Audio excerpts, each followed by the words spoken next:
Hello everyone, welcome to today's lecture.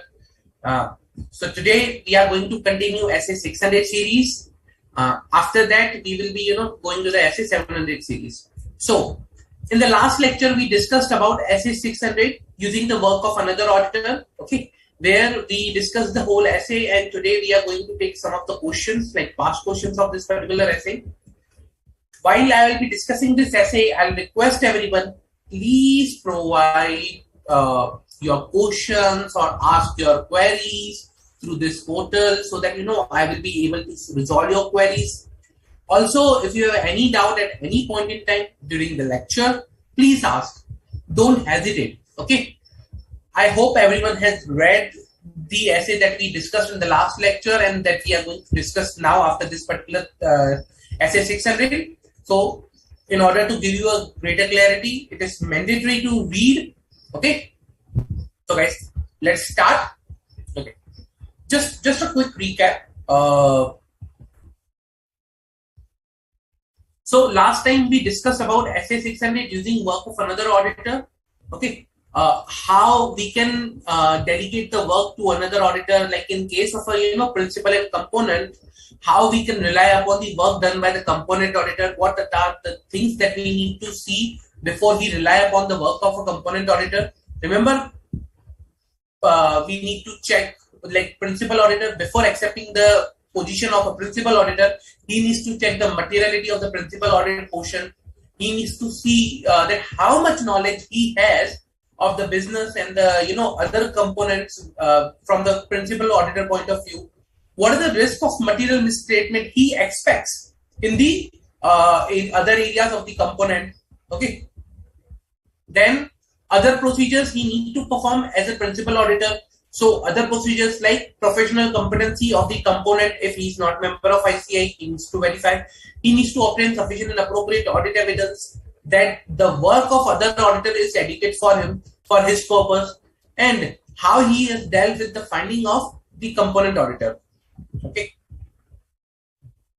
Now for that he may ask component management to provide additional information. He may visit component management. He may ask component auditor to submit him to additional information. For example, he may ask a questionnaire, checklist, or he may ask other ways to the component auditor to provide them the information. He may ask supplementary audit procedures to be carried out by component auditor. Okay. Now, if other auditors or component auditors report is modified, then principal auditor is required to document that how he has dealt with the modification in the component auditor's report, so that he can present whether he has considered all the modifications or not. It is not necessary that the modification for the component auditor is also a modification for the principal auditor. Okay. Now, if he cannot use work of other auditor, if component principal auditor decide that he cannot use the work of component auditor, okay, and he cannot perform additional procedures, then he either needs to issue a qualified opinion or he needs to issue a disclaimer of opinion.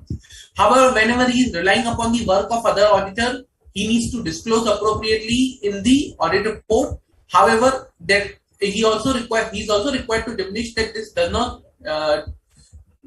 not diminish his responsibility as an audit of a financial statement, okay, on which he is issuing an opinion. There, that was the essay 608 that we discussed yesterday. Let's see one or two questions for this essay, then we'll move forward.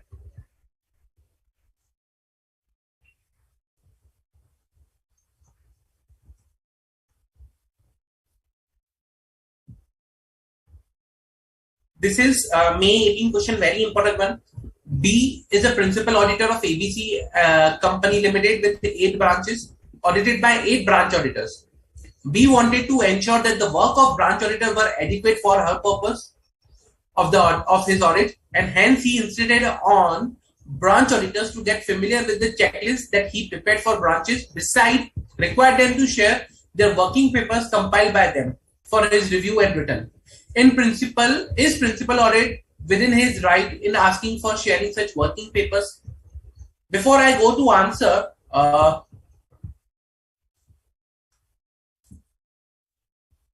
let's say two things we need to understand here. So, principal auditor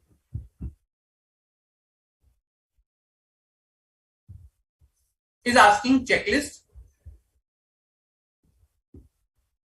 to be filled by component auditor, plus he is asking work papers of component auditor to be shared with him. Now you tell me, is principal auditor within his limits by asking both of these things? Simple question. What he can ask, what he cannot. Is principal auditor within limit by asking both of these questions or both of these things?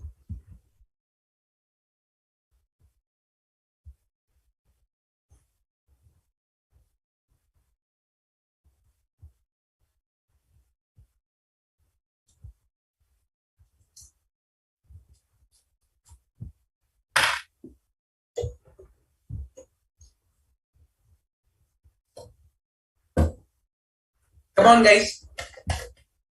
Is principal auditor appropriate in asking both of these things?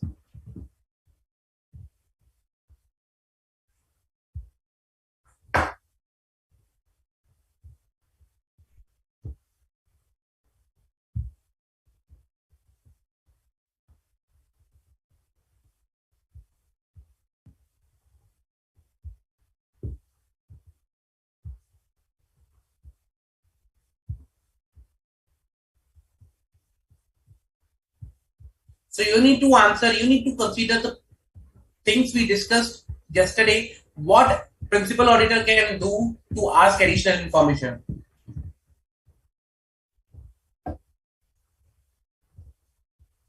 Can principal auditor ask these things? Checklist to be filled by component auditor plus work papers of component auditors to be shared with him. Is this within the scope of or within the rights of the principal auditor? So in the current case, let's see the answer and then we'll discuss further.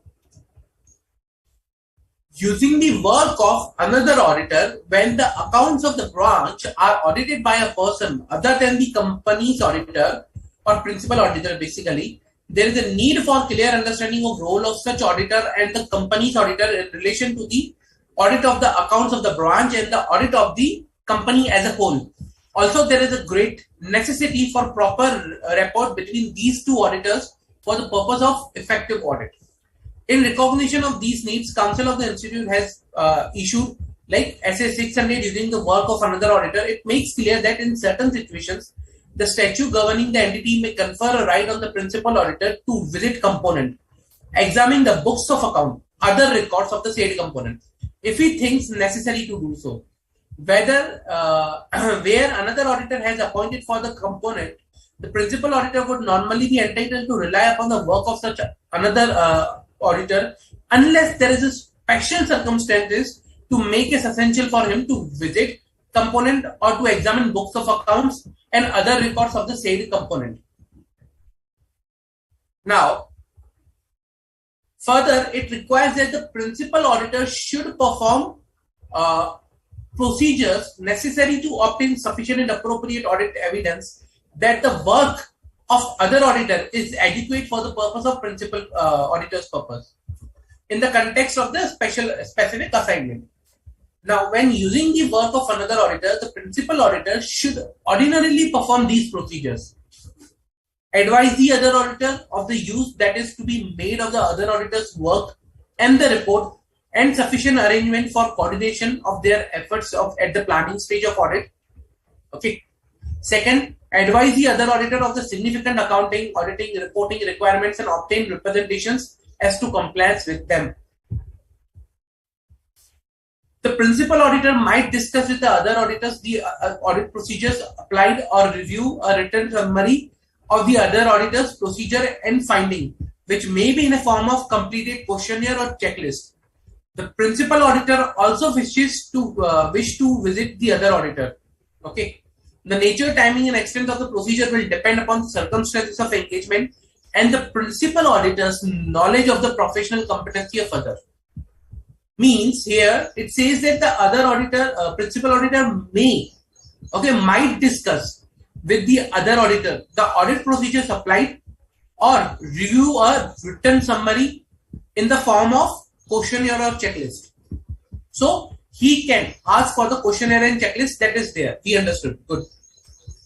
So this is within the power.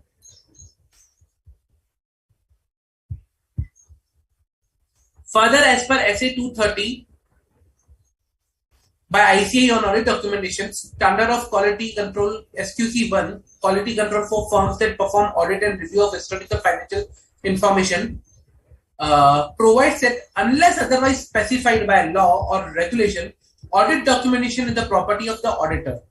He may at his discretion make portions of or extracts from audit documentation available to client, provided such disclosure does not undermine the validity of the work performed. Or, in case of assurance engagement, the independence of the auditor or his personnel. In the light of aforesaid, principal auditor was not within his right for asking such sharing working paper. So it is on the discretion of the component auditor. So he cannot ask for by work papers, but he can ask for a checklist that is required to be filled by component auditor. Correct, Jay?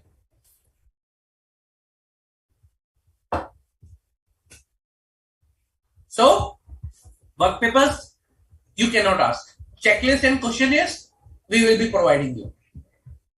Clear? Okay. There was one short note also, reporting in the case of.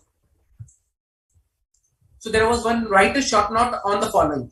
Reporting in the case of parent company auditor is not the auditor of all its component. So let's see the answer, how it is.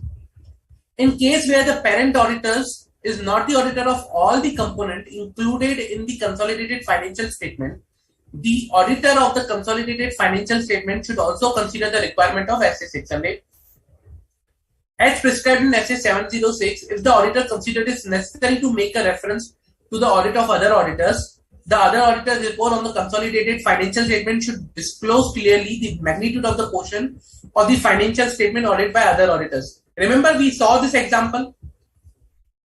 I'll show you again.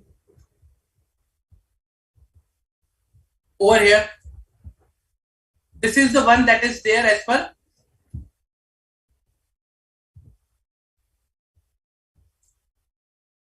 SA 706, providing what is the magnitude and what is the impact of the financial statement which are not audited by the principal auditor. Okay, so here if you see, financial statement reflects total asset this much, total revenue of this much, cash inflow of this much. So it is providing that how much of extent of financial statement I have not audited, and they have been audited by some other auditor. Means financial statement have not audited by us. These have been audited by other auditors. So this is a disclosure requirement as per 706 in line with SA 600. This may be done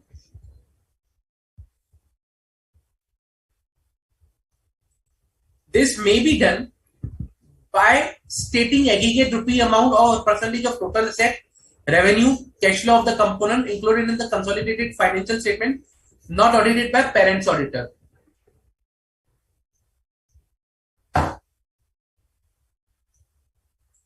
Total asset, revenue, cash flow not audited by parent auditor should be presented before giving the effect to the permanent and current period consolidated adjustments.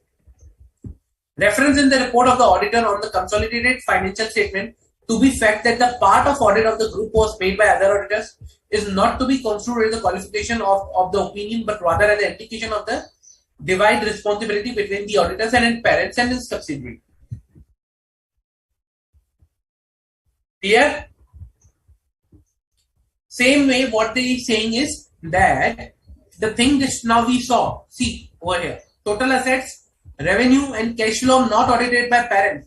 And the example which I showed you, these are the total assets, total revenue, net cash flow, financial statement have not been audited by us. These are audited by other auditors whose report has been furnished, and they are also saying that Our report is based on solely audit reports of the other auditor. Okay, so they are saying that their report is based on the solely on the audit report of other auditors. Okay,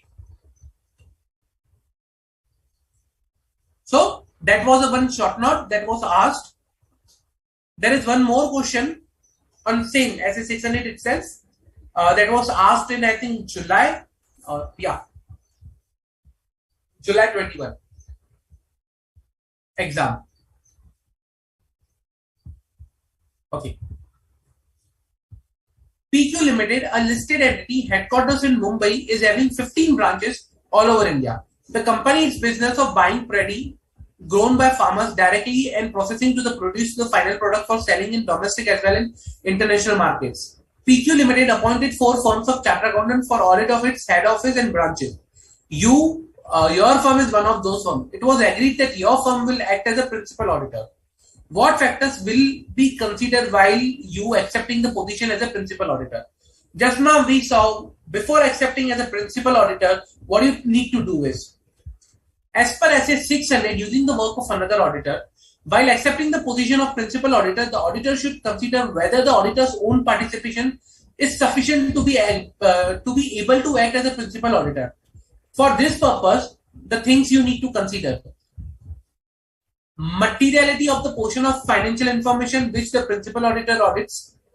So, materiality of the portion of financial information of principal auditors audit. Then, principal auditor's degree of knowledge regarding the business and component. So, principal auditor's degree and knowledge. Risk of material misstatement in financial information of the component, and the performance of additional procedures as set out in this essay regarding the component audited by the other auditor, resulting in the principal auditor having significant participation. Other procedures like, first of all, competency, if not CA. Okay, remember this particular thing that we discussed. Competency obtain sufficient and appropriate audit when finding of other auditors. Competency obtaining sufficient and appropriate audit evidence, and your how you are responding to the issues that are there in the other auditor's audit report. So, modifications in other auditor report. So, these are the things that a principal auditor is required to consider before he accepts his appointment as a principal auditor. Clear? Any doubt? Any doubt?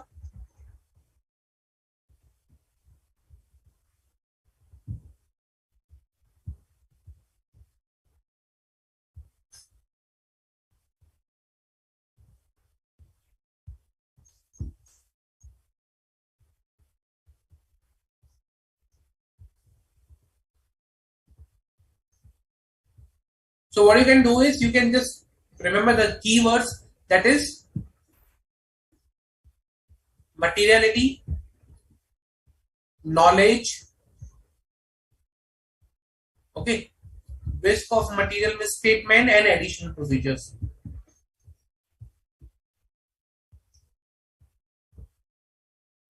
So if materiality, knowledge, risk of material misstatement, and additional procedures are the 4 points that principal auditor needs to consider before he accepts his appointment as a principal auditor.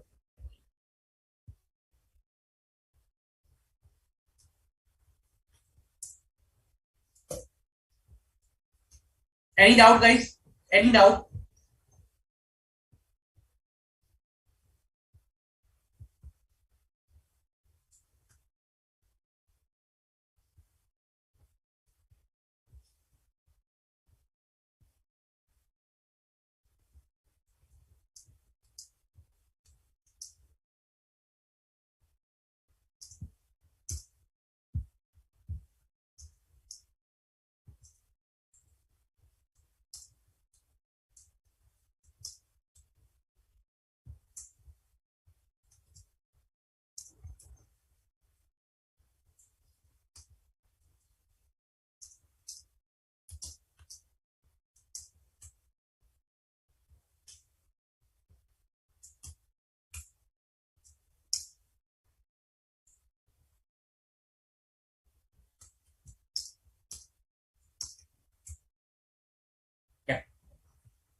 If no further doubts, then let's continue and let's start the next essay for today.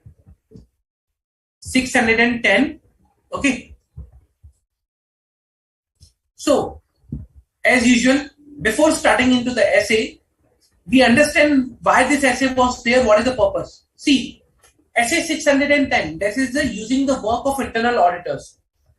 Now, why this essay is there is reason because we day by day, as an statutory auditor, have to plan our audit in such a way that with the minimum time, minimum resources, we can get the maximum comfort. Okay, and for that we might need to rely upon the work performed by others. Now, when I say work performed by others, it may include other auditors, it may include experts, it may include internal auditors. Okay. So it is not necessary that everything is performed by us, but we can rely upon the work that is performed by someone else. Now, if we have to rely upon someone else, it is a common saying, remember, trust but verify. So we need to verify whether we can rely upon the work performed by others. Now, in that others, it is internal auditors also. Internal auditors they are also having some same level of what you can say approach, methodology, or you can say same level of target, that they also want to identify the risks which are present within the organization. They also want to understand the operating effectiveness and the design effectiveness of the controls at point in time. They have the common objective like we have as a statutory auditor. However, having said that, internal auditors on some part they are different with the compared to the statutory auditors. Reason because at times internal auditors report to the management, and as a result, what happens is their independence, their objectivity might be impaired. So that's why before relying upon the work of internal auditors, in order to be more efficient in the audits, what we need to do is we need to perform certain procedures, we need to check certain things, and we need to ensure whether we can rely upon the work performed by internal auditors or not. Okay. So Essay 610, how it helps us. Essay 610 provides you the responsibility or provides you the guidance that what procedures you need to perform when you rely upon the work of internal auditor. Like today, I cannot directly rely upon the work of internal auditor. I need to perform certain procedures, I need to ensure certain things, and then only I can rely. And that is something Essay 610 guides us. Okay. So let's start. As the name suggests, using the work of internal auditor. Before using the work of internal auditor, what things we are required to do, and before that, when this essay is applicable and not applicable. Let us see that.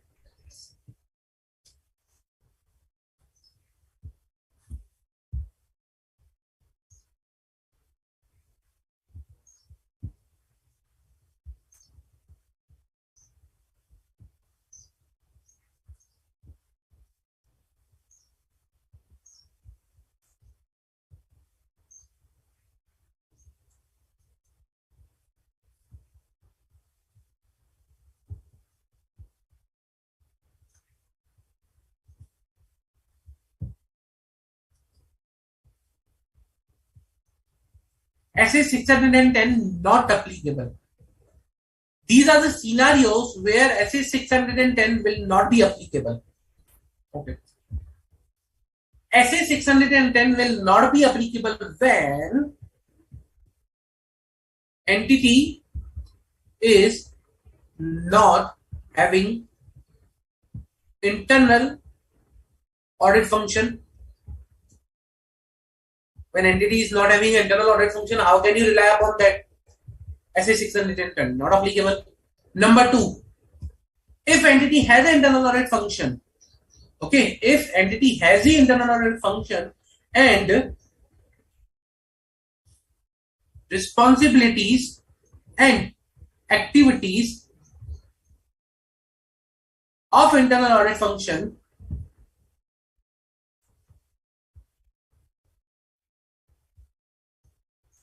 are not relevant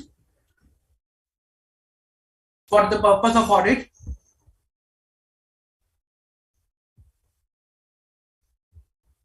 then also I will not be relying upon the internal audit. Okay.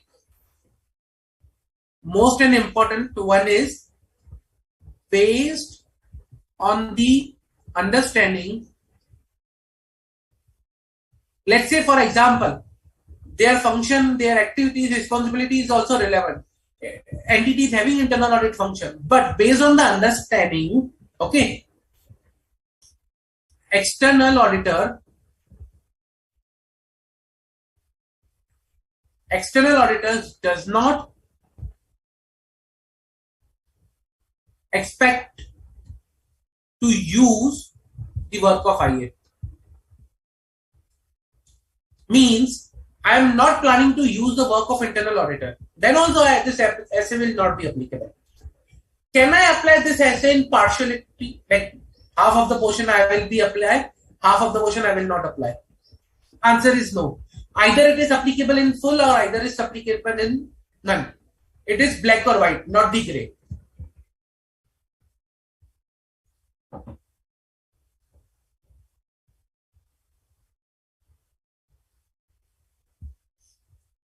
Okay.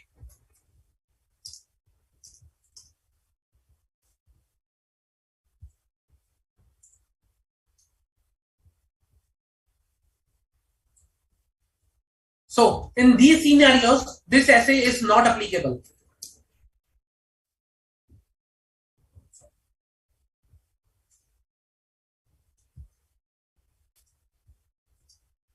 Okay. Any doubts till now? Any doubt?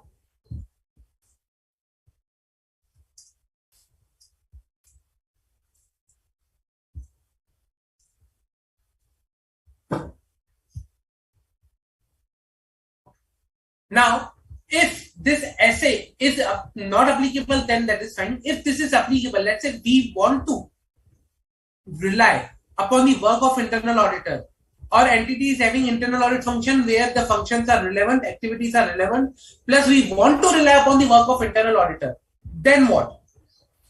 Okay. Then this essay requires external auditor to use the work of internal audit function. And what are the things we need to take care, like, in order to modify the nature, timing, and extent, or reduce the extent of audit procedures that as an external auditor we will be performing. Okay. Sorry. Then,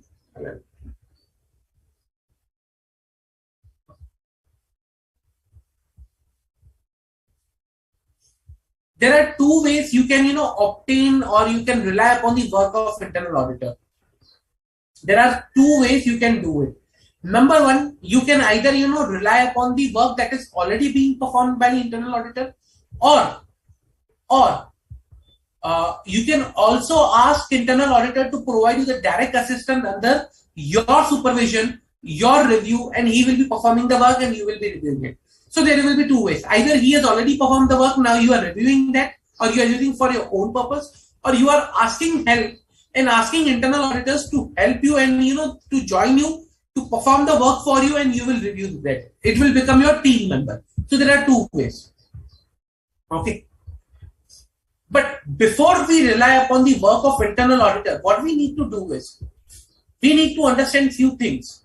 We need to understand that how effective the work of internal audit is, how good they are with respect to, let's say, communicating the issues to the management, to those charged with governance, how management and those charged with governance are considering their issues, what they are doing once they identify, okay, this is an issue reported by the internal audit, whether the internal audit function is independent or not.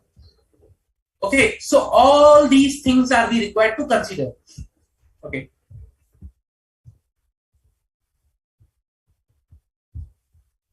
Let us see the objective of this particular standard. The objective is where there is internal audit function and external audit expects to use the work of internal audit or take direct assistance, then determine the areas where internal audit will help, whether the work of internal audit will be adequate for the purpose of audit, to direct and supervise the work of internal audit in case of direct assistance. Means, first of all, we need to understand where they will be helping us. Determine the areas where internal audit will help us. It will not be the scene that okay, internal audit is helping on all the areas. You might take them for the revenue, you might take them for the fixed side, you might take their assistant for the legal and laws and regulations, compliance, or whatever the area might be. Second, whether their work is adequate. I can rely upon, let's say for example, they have tested fixed set. Can I rely upon the fixed set?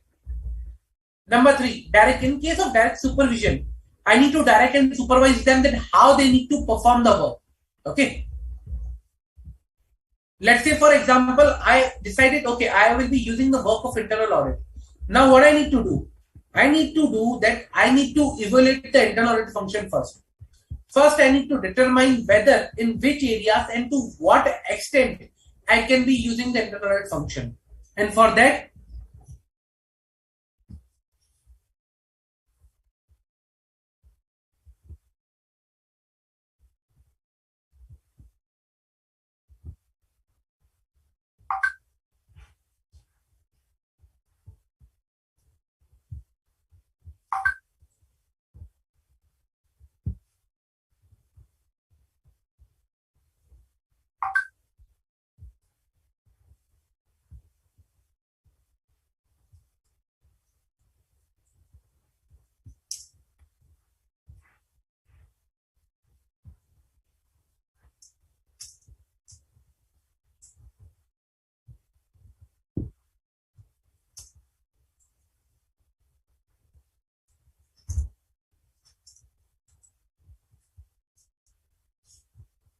okay, to determine in which areas and to what extent I can rely upon the work of internal auditor.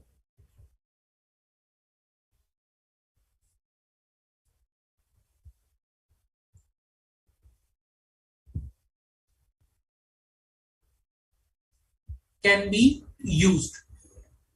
And for that, what I will be first doing is, I will be first understanding that I will be evaluating the internal audit function.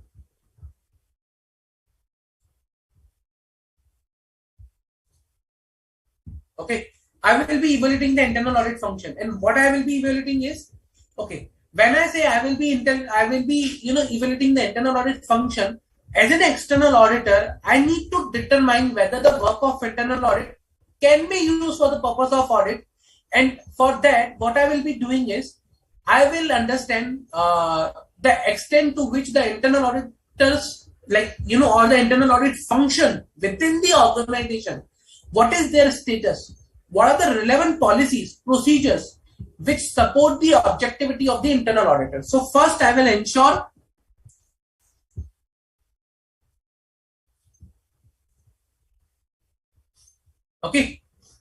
internal audit functions. I will organizational status. Now, why organizational status is important? So, for example, let's say over here, let's say this is an organizational status. We have a MD or CEO. Okay. Then we have various, let's say, CFO, or you can say COO, CXOs, other chief officers of the company. And we have one, let's say, CXO for audit, chief audit officer. Okay. Now, under him, there are again various VPs, and under him there is one, let's say, chief internal auditor. Okay. Now, let's say this is a scenario. Chief Internal Auditor reports to regional VPs, and then they report to, and then they go to over there. Like this way is a organizational hierarchy. Or let's say, for example, let's say remove this. We'll remove this.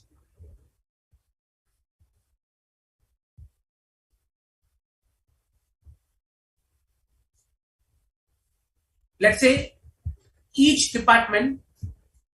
So there is a chief internal auditor. Now this chief internal auditor, let's say there is one also marketing and sales, chief sales officer. He reports to everyone. Like he is reportable to everyone. So what like say for example, if he auditing one of the process of the let's say finance, then he will be reporting to CFO. If he is auditing something related to the sales, then he will be reporting to the CFO. Let's say, for example, hypothetical example, if this is a function, then it may happen that he is not that much objective. He is not that much independent. He has to report, or he has to, what you can say, before starting his work, he needs to go to the CFO, CSO, or COO and ask their permission, and based on the policy, he needs to take the approvals, and then only he can start the audit. Scope will be defined by them. So let's say, for example, this is the internal audit policy.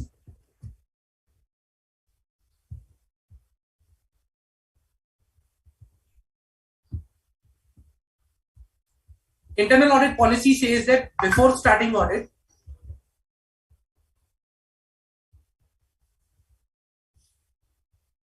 get scope approved by the auditee. Okay. Second, auditee will determine the nature, timing, and extent of audit procedures internal audit will perform. Okay. Then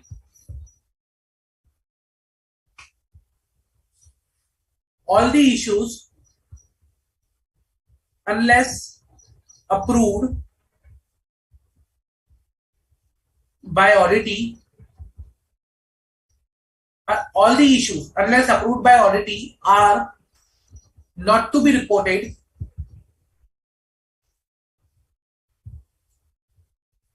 to management.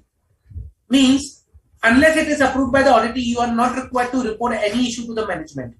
So if this is a policy, let's say internal audit policy in an organization, that okay, before starting the audit, the scope will be approved by the auditee. Auditee means here, let's say for example, if the internal auditor is testing for example, fixed asset, so the fixed asset team will become auditee. Now, if before starting the audit, I need to get the scope approved by the fixed asset team. If I need to ask them, okay, this is the audit procedure I will be performing, and I need to get it approval from fixed asset team. Whatever issues I've identified, I need to get it approved by the fixed asset team, and then only I can report. Okay. In that case, I am not independent. My function is not independent. My function is not objective. There is an issue with my function and internal audit function, and hence internal audit policy itself, restricts the objectivity and independence of the function. So before I rely upon the internal audit function, I need to understand its organizational status, relevant policies and procedures.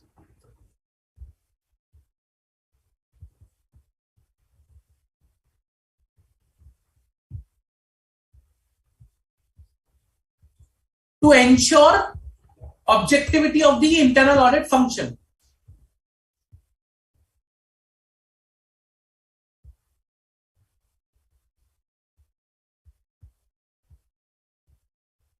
Okay. Then whether they have appropriate level of competency. Now, for example, let's say if he's not a member of institute, then whether he is having that much level of competency to identify the risk of material misstatement within the processes, and whether can he perform the audit procedures in order to identify and gather appropriate audit evidence which can support the conclusion that he is giving.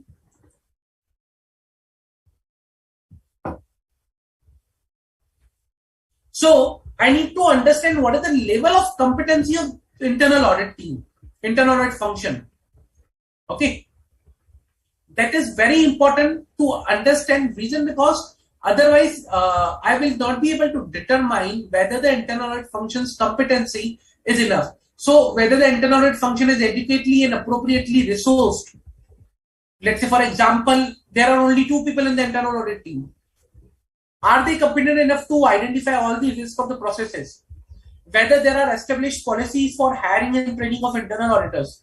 Whether the internal auditor have adequate technical trainings and proficiency in audit. Whether the internal auditor possess the required knowledge of the entity's financial reporting, applicable financial reporting framework, company's policies, industry. Okay. Whether internal auditors are member of any professional body. So all these questions I need to analyze before relying upon the work of the internal audit to ensure they are competent enough to help me or to assist me in my procedures. Okay.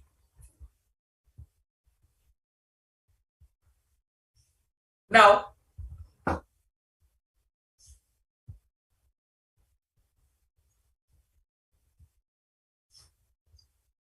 then once I identify whether the appropriate level of competency is there, I need to see that, okay, objectivity and competency should be on a continuous basis, not on the one of the things. Let's say, for example, at the start of year, they were objective and competent. Afterwards, no one looked on to the objectivity and competence of the internal audit function. That is wrong. It should be in the continuum. That, for example, for the whole year, they should be objective and competent. Okay. Then, third thing that I need to see is the disciplined and systematic approach of the audit. Whether their approach is disciplined and systematic. Now, what I mean by disciplined and systematic is, in performing the audit, in gathering the audit evidence, internal audit function, how they are testing, what they are doing. So,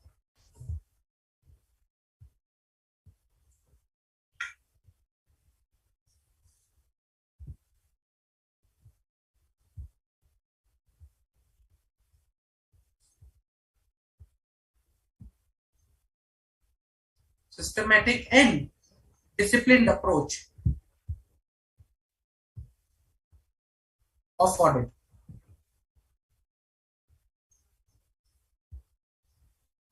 Okay, so if whether they are applying the appropriate procedure, or you can say methodology, to identify the risk of material misstatement, whether their approach, okay, for testing, for identifying the risk is appropriate or not. For example, let's say when I'm talking about disciplined approach, whether the work that is being performed within the internal audit is being reviewed or not, whether someone actually guiding them to let's say, for example, not everyone will be chief internal auditor, or the head of internal audit function. There might be some other team members also, let's say managers, executives, who will be executing the work, who will be doing the ground level testing. Who is guiding them? Who is helping them? Or who is whether they are appropriately communicating within the team for the identified risk assessment, whether their approach is correct or not, whether are they following any standards or any professional standards for their internal audit work, what they are documenting. So all these things determine whether they function or they are applying a systematic and disciplined approach in their activities or not. Who is monitoring their work? Okay, so all these things are there.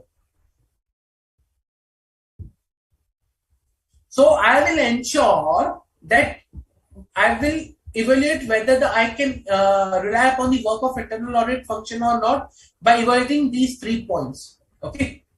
Then once I decide, okay, I can rely upon the work of internal auditor, then what I need to do is I need to understand the nature and extent of the work of internal audit function that can be used.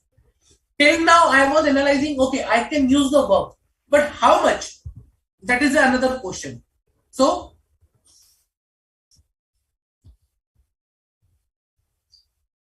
extent of the work of internal audit function that can be used by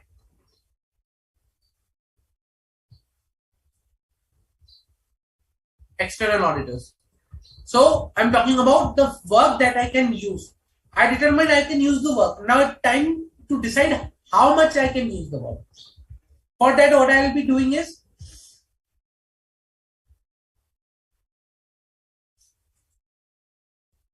okay. For this, that how much work I can rely upon. Okay, I need to consider the nature, scope, and work that has been performed or is planned to be performed by internal audit function. So first thing I need to see is nature, scope, and okay, you can say nature and scope. Okay, an extent of, let's say, nature and scope of work performed or to be performed.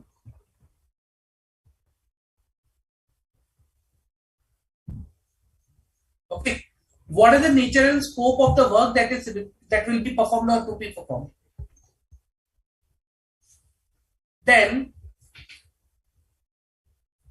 I need to consider additional areas that helps me to understand whether how much extent of the work I can use. That is, I need to consider few things. I need to identify critical areas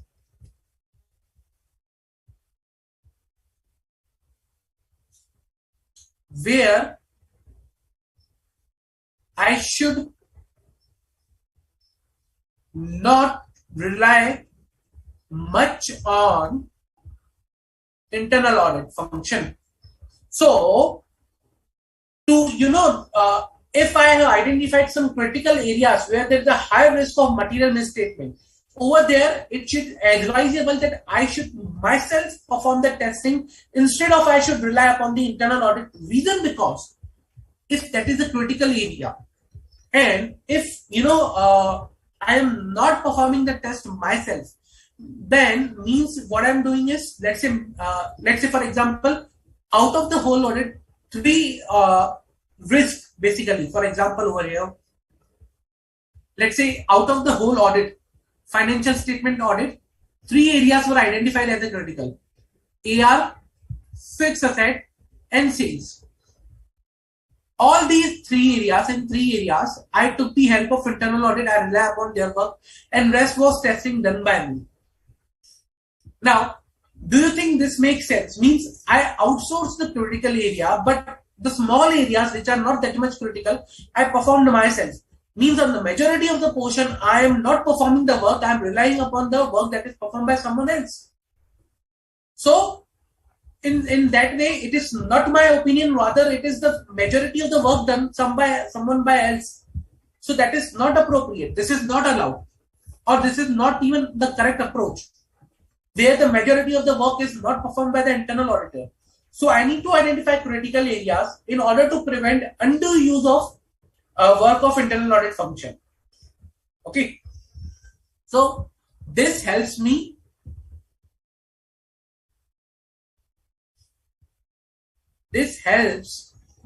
in preventing undue use of internal audit function. Let's say tomorrow I say, okay, I'll not perform any of the audit, everything I'll rely upon the internal audit. I'm not going to perform anything. I'll be totally 100% start to end. I'll rely upon the internal audit. It is appropriate. Is that appropriate? Answer is no. So I need to rely upon the internal audit, but to that extent, it does not become undue use. Okay.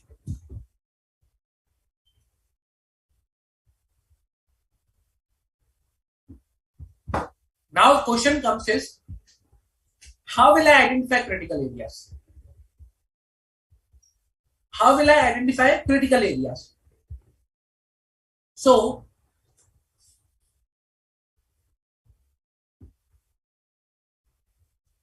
critical areas will be like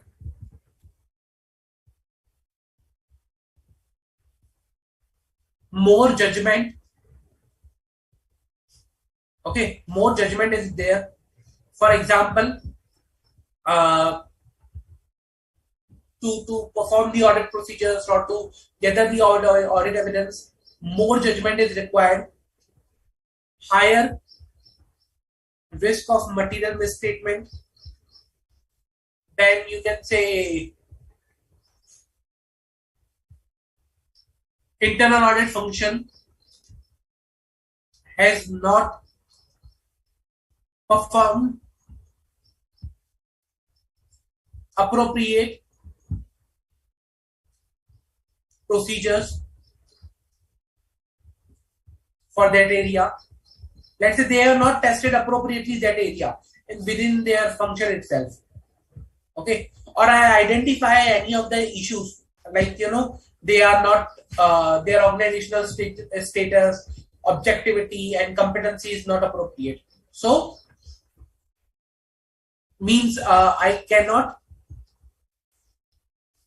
rely upon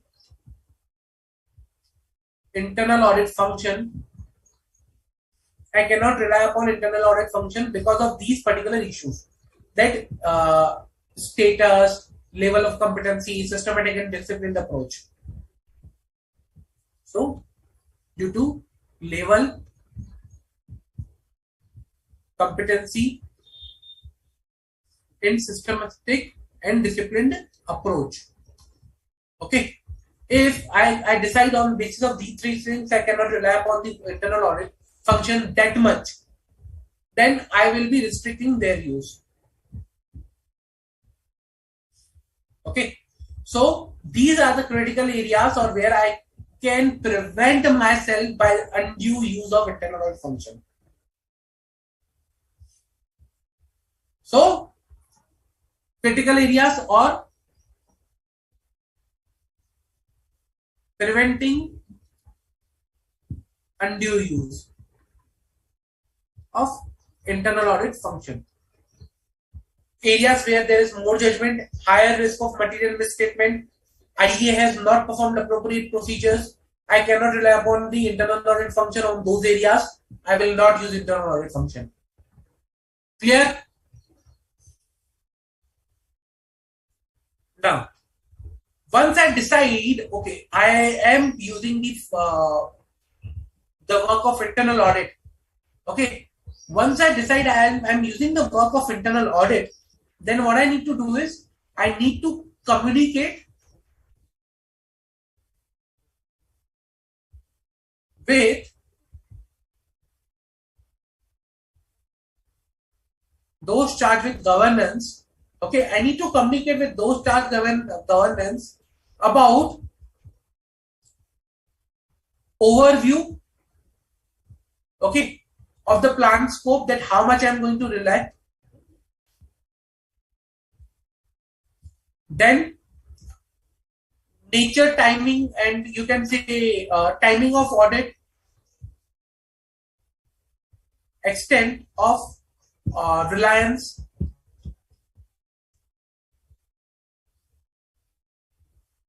and third, how external auditor has planned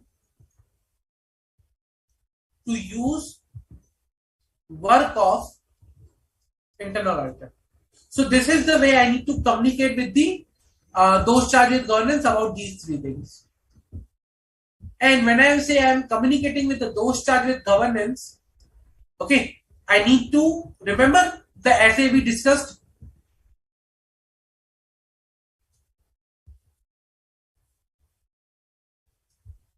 Essay 260, communicating with those charged with governance. I need to apply that particular standard over here.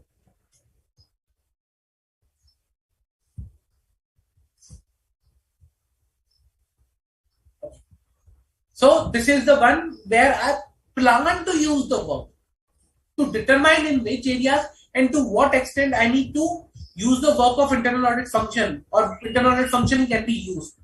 Okay, this is only the determination. So here I only just determine whether I can use, and if I can use, then how much. Now it comes to the actual using the work of internal audit. So once I determine that, okay, this much of the work I can basically, what you can say, use of the internal audit function. Now I need to determine, I need to actually use the work. So I can say using the work means actually, and for that what I am required to do is I need to coordinate with internal audit function, okay, that I'm going to use your work, and in this way I'll be using your work. I'll be reading internal audit reports for that area. Then I'll be performing additional procedures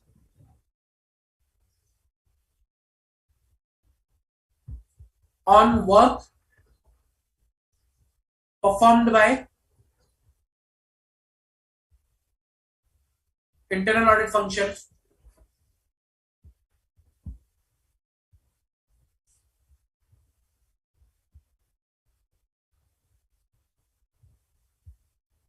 Then I'll be performing these additional procedures to ensure that the work was appropriately planned, performed,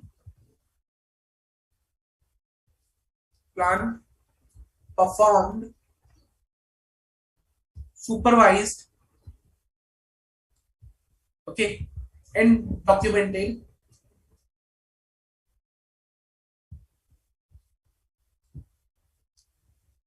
Sufficient and appropriate audit evidence was obtained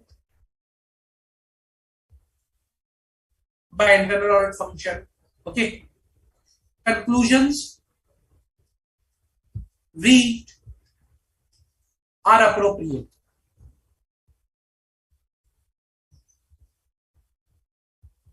In that particular scenario, I will ensure these three things. I will say, okay, what is the work you have performed internal audit? Tell me how you have tested the fixer set, what things you have documented, what things, who has supervised your work.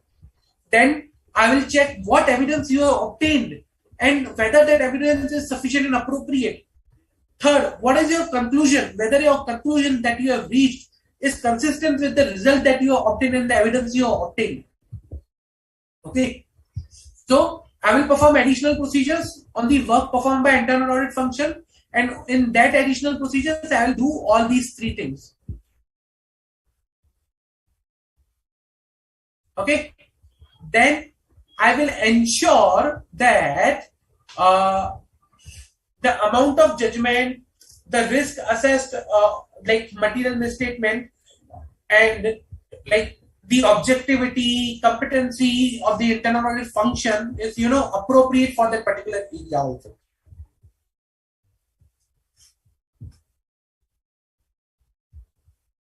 So let's say, for example, if internal audit functions competency is not that much, so I will perform more additional procedures. If I see, okay, they have not appropriately gathered audit evidence to support their conclusion, I may not use their particular, what you say, conclusion. I gather more evidence plus their evidence, and then I may take up my own conclusion.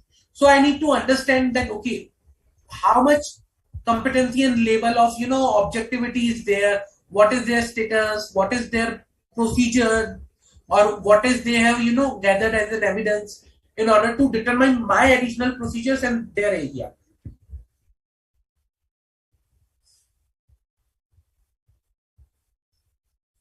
Okay. Any doubt till now? Any doubt?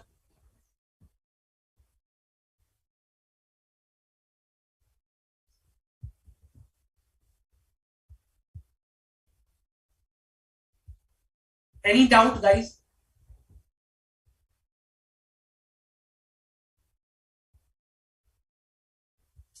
Jay, which third point you are talking about? Can you just clarify a bit more so I can understand?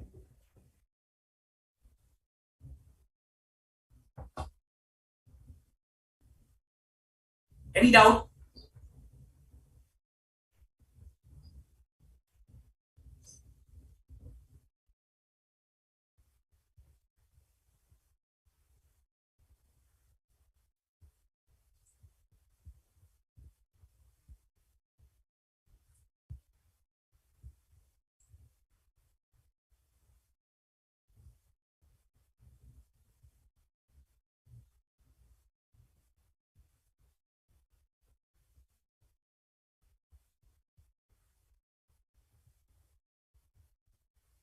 Let me take one MCQ in order to understand a bit of more, in a practical way, and then we'll continue our topic.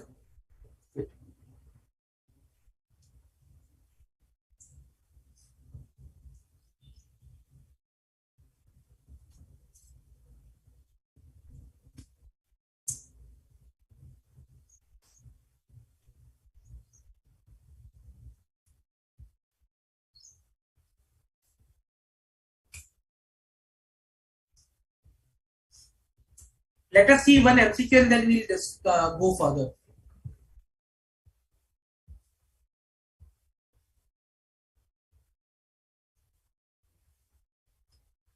During the audit of PQR Limited, the audit team decided to evaluate whether to use the work of internal audit function to gather the sufficient and appropriate audit evidence for the purpose of expressing opinion on the financial statement of the company. Upon understanding the internal audit function structure, policy, procedure which support the objectivity of the internal audit function, the external audit team identified that the internal audit function reports directly to the management and they do not have direct communication with those charged with governance or an officer with the appropriate authority. Also, the external audit team identified that all the findings of internal audit function are first reported to the management and then management decides what to report to those charged with governance from the findings of internal audit function. It was clear indication available to the external auditor that there was a lack of ability to perform the allocated task without any conflict of interest or without any due influence for the internal audit function, which was negatively impacting their objectivity.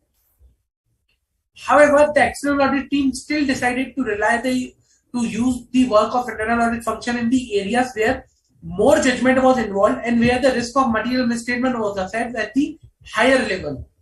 You, being the one of the engagement partners of the audit team, guide the audit team regarding the use of work of internal audit function as per SA 610 by selecting appropriate option below.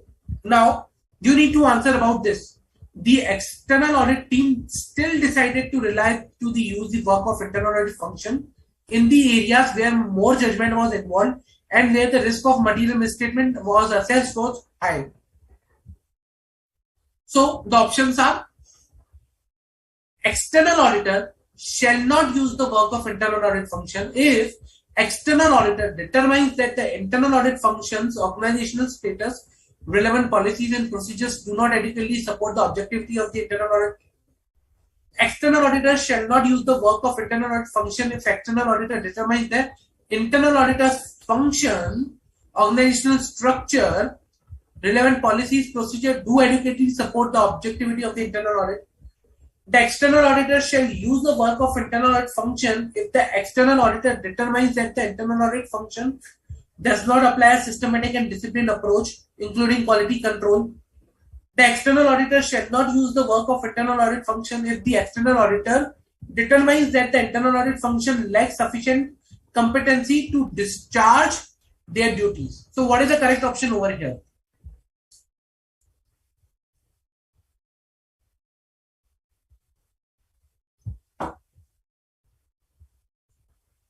What is the correct option over here?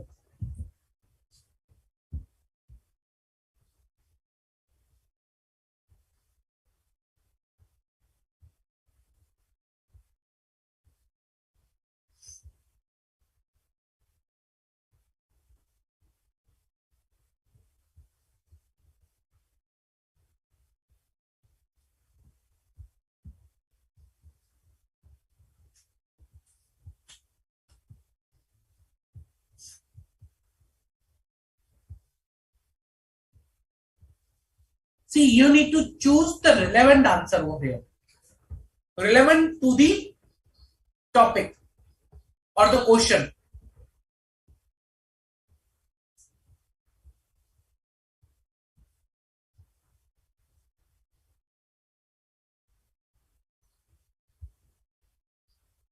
So, what is the correct option over here? Correct. Okay. Jay, absolutely correct. Let me take your query after this question and I will explain you this point also. Come on, guys, I'm waiting for your answer. I have already received one answer and that is correct.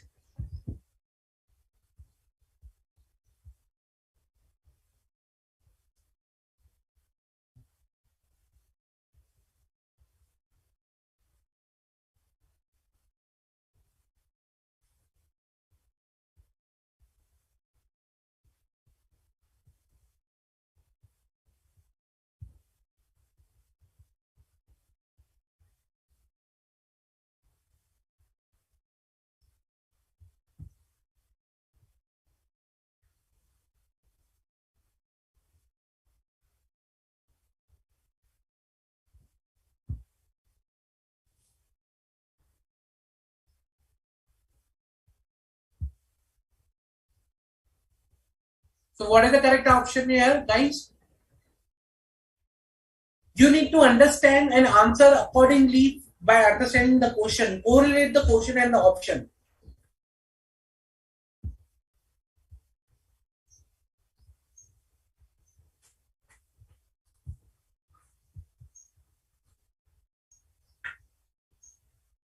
You need to correlate the option and the question to answer to select the appropriate option.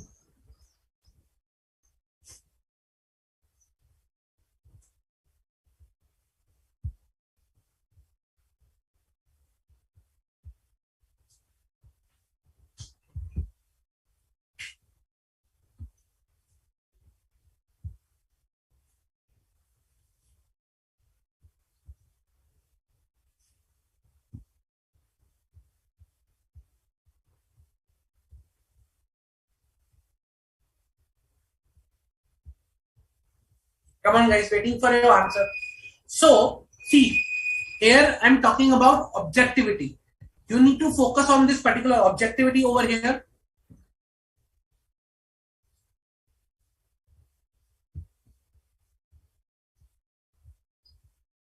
And you need to select appropriate option from the objectivity point of view. So, in the current case, if you see, the external auditor shall not use the work of an internal audit function if the external auditor determines that the internal audit functions, organizational status, relevant policy and procedures do not adequately support the objectivity of the internal auditor. That is correct.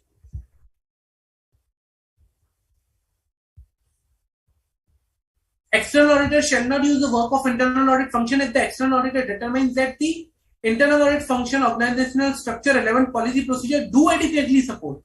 So if they support, then I can use. Then that is incorrect. And the rest of two are not related to the objectivity. They are related either to the disciplined approach or you can say lack of sufficient competency. Both are not related, and hence both are incorrect. So the correct option is A. There I am referring to the objectivity. Clear?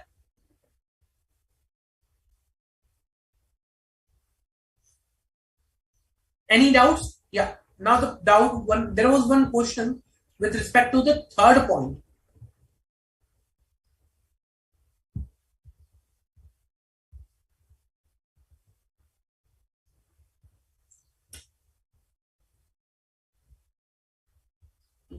Just a minute.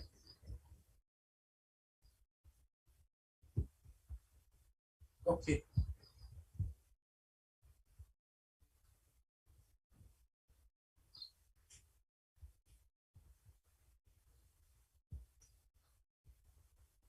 Okay, over here. Responsibilities or activities of the IF function are not relevant for the purpose of audit. Okay.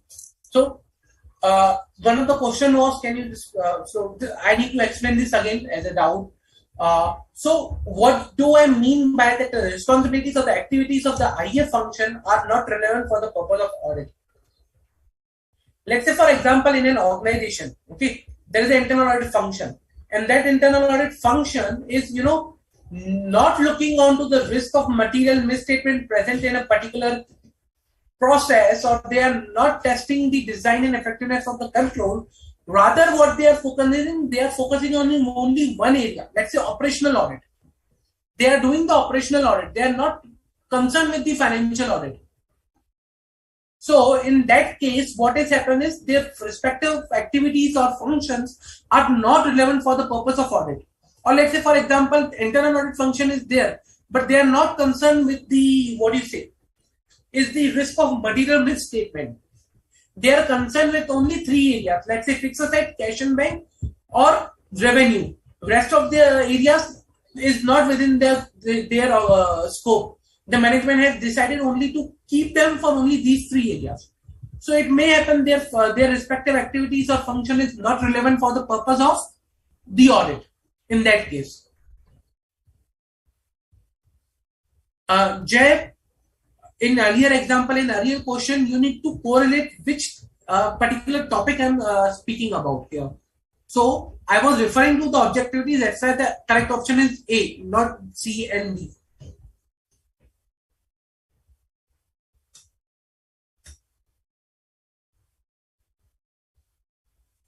Clear? Any further doubt?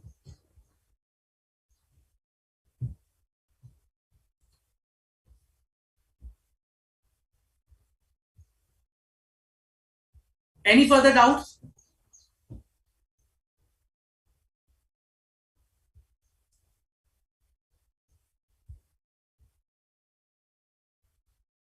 Okay. Now,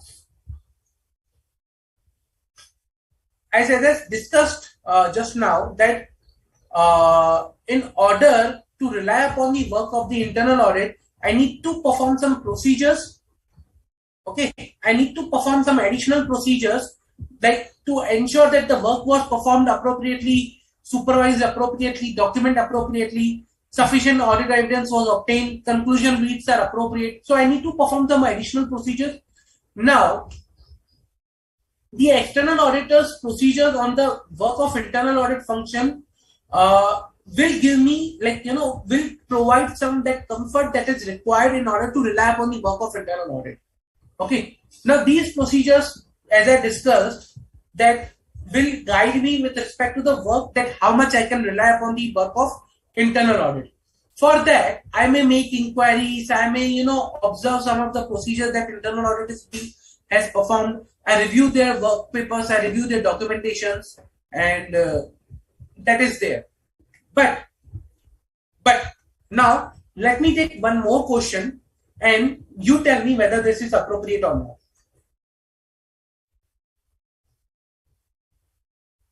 To rely upon the work of internal audit function, external auditors shared a checklist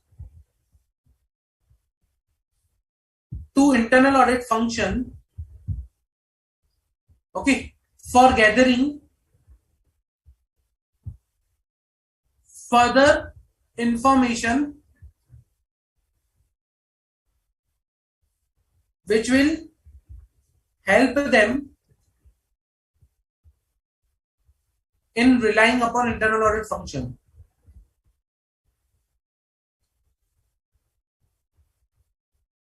Moreover, external auditors demanded the work papers of internal audit function, okay, the work papers of internal audit function to be shared with external auditors in order to assess that how much they can rely upon internal audit function. Now you tell me whether external auditor can inquire these things or not. So there are two things that the external auditor is inquiring. One is a checklist to be filled by internal audit function. Second thing is work papers of internal audit function. So whether external auditor can demand these things, whether external auditor can demand or has a right to these things or not. So this is the question. What he can ask and what he cannot. Simple.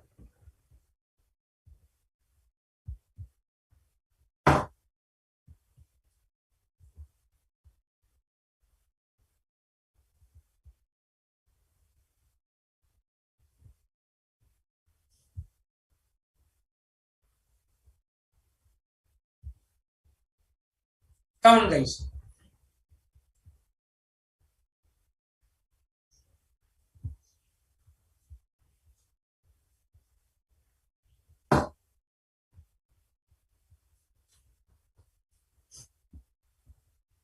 So whether external auditor can demand checklist to be filled by internal audit function, and whether can external auditor demand work papers of internal audit function. These two are questions I have. You tell me whether external auditor can demand or not.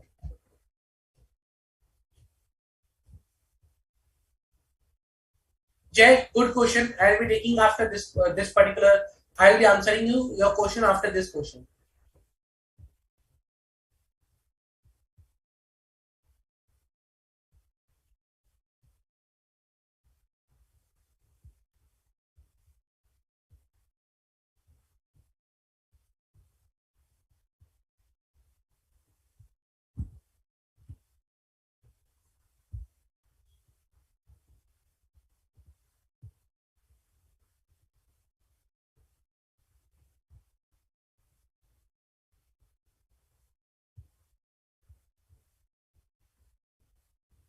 Come on, guys. Pretty easy.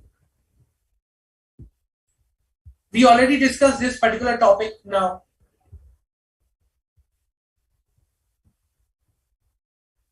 Whether external auditor can demand a checklist to be filled by internal audit function, yes, no. And second thing, whether external auditor can demand work papers of internal audit function.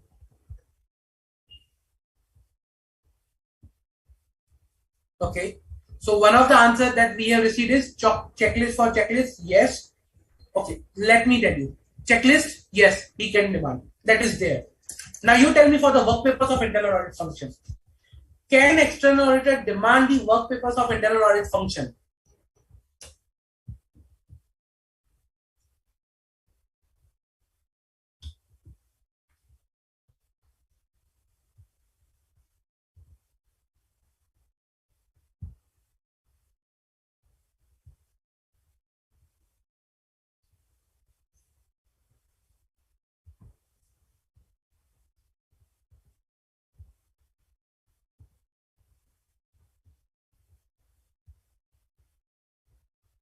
So, answer of this particular question is bit tricky. External auditor can demand work papers of internal audit function, but it is the you can say discretion of the internal audit function to provide them the work papers or not. Means it is a choice of internal audit function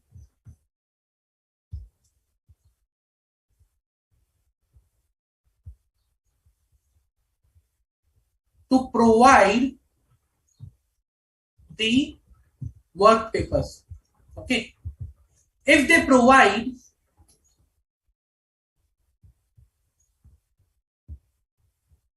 then external auditor can assess whether to rely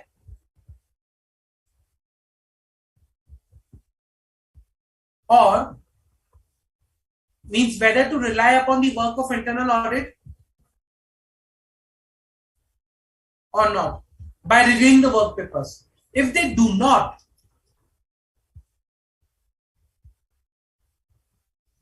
then also external auditor needs to assess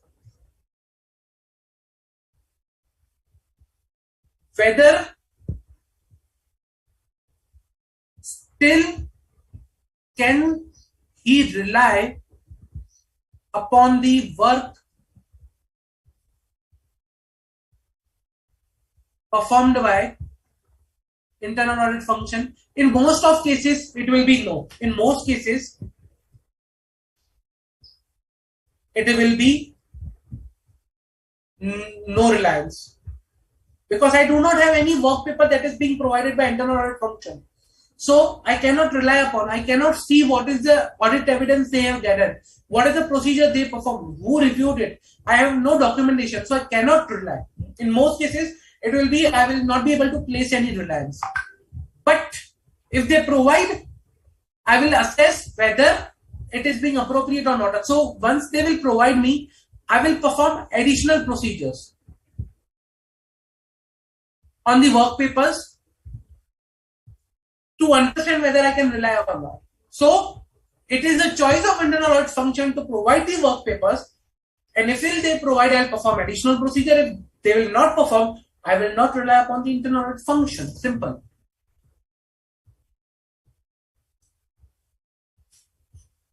Now, whether external auditor can determine the scope of internal audit function? Very good question, Jay. Can external auditor determine the scope of internal audit function? Answer is no. The scope of internal audit function is something to be decided by the internal auditor, chief internal auditor, and the management together. Nothing like no rights or the powers are with the external auditor for the determination of the scope of internal audit function. So which areas will internal auditor test or which areas will internal auditor will focus upon is not within the with the external auditor. Okay, let's see the quickly notes of the SA 610.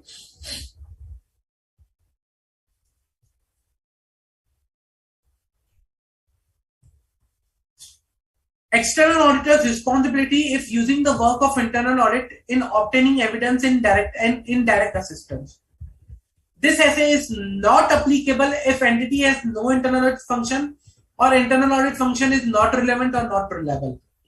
This essay is applicable once the external auditor has understood the internal audit function as per essay 315. External auditor will solely be responsible for the audit opinion even if he relies on the internal audit function. Okay, we saw the objective. Now, determining the areas where internal audit will help. So, to determine whether the work of the internal audit function can be used for the audit by external auditor, understanding of the internal audit organizational status and the objectivity of the internal auditor, understanding of the level of the competency of internal auditor, whether the internal auditor applies a systematic discipline approach including quality control is very important. If no to the above three, that is OCA, objectivity, competency and approach, then do not use the work of internal audit. External auditors shall make all significant judgments to prevent undue use of the work of internal audit function. Means significant areas will be tested by me as an external auditor, not the internal auditor. Where more judgment is involved in planning, performing, or evaluating audit evidence, where assessed risk of material misstatement is high, or where there is a significant risk, I will be performing the work rather than the internal auditor. I need to communicate with those charged with governance regarding the plan to use the work of internal audit function. That what I will be using, how much I will be using, and where I will be taking their help. Once I determine that I will using the work of internal audit and the extent, now actually relying upon the work. So what procedures I need to do is first communicate the IA for the planned use of its work and coordinate with them. I shall read the report of internal audit and understand the work performed by them. External auditor shall perform sufficient and appropriate audit procedure to evaluate whether the work can be used. Understand whether the work of internal audit was properly planned, whether they have obtained sufficient and appropriate audit evidence to draw their conclusion, and whether their conclusions reached are appropriate based on their findings. Okay. Then, in case of a direct assistance, like I'm not using their work, but I'm asking to be my team member and helping me. Unless prohibited by law, internal audit can directly assist the external auditor. But for that, I need to assess threat to the objectivity and competence of the internal audit. Like, for example, when they are direct assisting me, whether still they need to report first to management or they are directly reporting to me, or directly reporting to external auditor. For example, it is clear instruction that whatever internal audit will identify in direct assistance, first it will be reported to management and then it can only be reported to auditor. Then their objective is not appropriate. So I need to understand whether their objectivity and competency is still there when they are direct assisting me. Obtain a written agreement from the entity that they will be direct assisting me. Whatever work will be performed by them will be for my use and management cannot interfere in between. Okay. Obtain the written agreement from internal auditors also that they understand their responsibility and their accountability for the work they are performing. Direct, supervise and review the work that is performed by internal audit function so that you can rely upon the work that is being performed. Okay. So that is there for the direct assistance. This was using the work of internal audit. Clear? Any doubt, guys? Any doubt?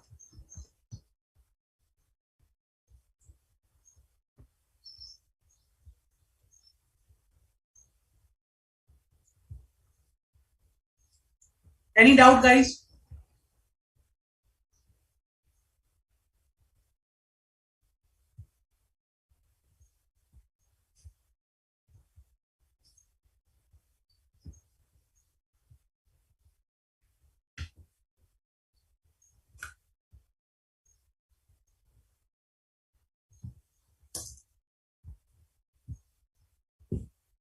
If no doubts, let's take a quickly 10-minute break and we'll gather back and we'll see one more MCQ and then we'll move to the next standard. Okay, let's take a quick 10-minute break.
Okay. Hello everyone, welcome back. Okay, so let us discuss one more MCQ, and that will enhance our clarity about the topic. Okay, so the question is: in a weekly audit planning discussion, the engagement manager of the audit team highlighted the area or the requirement which are to be looked upon while determining whether the work of internal audit function can be used to gather the sufficient and appropriate audit evidence. As per the engagement manager, the external auditor shall determine whether the work of internal audit function can be used for the purpose of audit by evaluating the following. So, we need to evaluate the following in order to identify whether the internal audit function can be used or not. That's the external audit manager is saying that. Okay, and which are these areas that the external audit manager is saying that? The extent to which the internal audit functions, organizational status, relevant policies, procedures, objectives of the internal auditors, level of competence of the internal audit function, whether the internal audit function applies a systematic and disciplined approach, whether the internal audit function provide appropriate appraisal within the function to boost their confidence and motivation, whether the internal audit function is recognized by the internal audit board of internal audit functions formed by board of directors of the company, whether appropriate rotation is being followed in the internal audit function. Now, you being the engagement partner, guide the engagement manager by selecting the appropriate option from below as to which are the criteria which the engagement auditor needs to evaluate before using the work of internal auditor as per SA 610. So, out of these, which areas we are required to evaluate in order to rely upon the work of internal audit? So, which areas we are required to rely? Out of these A, B, C, D, E, F, which areas I need to rely upon the before I can use the work of internal audit function?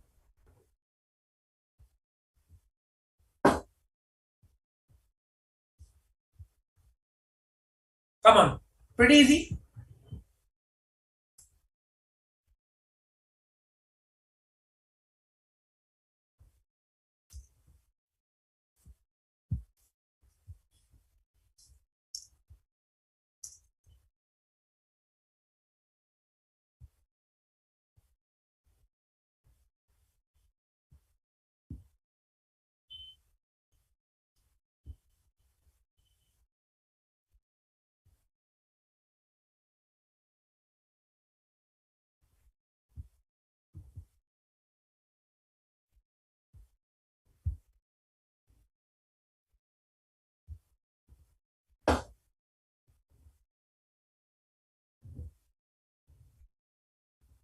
Which are the options that we need to select to rely upon the work of internal auditor?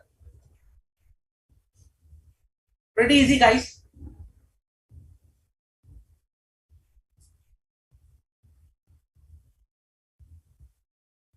Correct, Jay. So we have already received one answer. Come on, guys.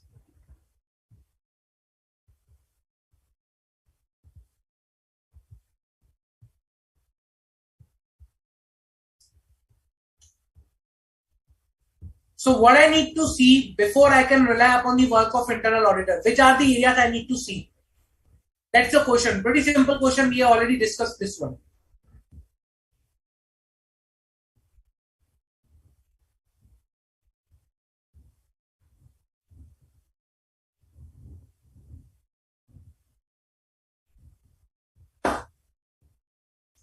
In order to rely upon the work of internal auditor, I need to see three things.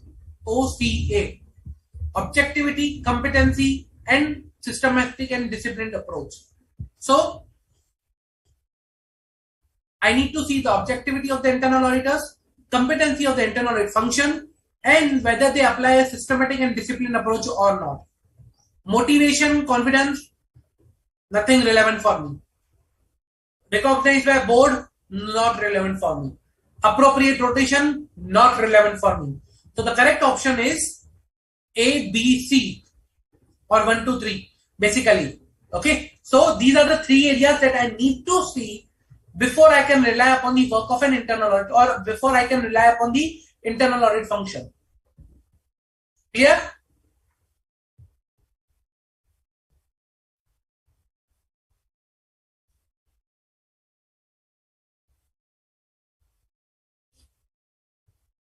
Okay.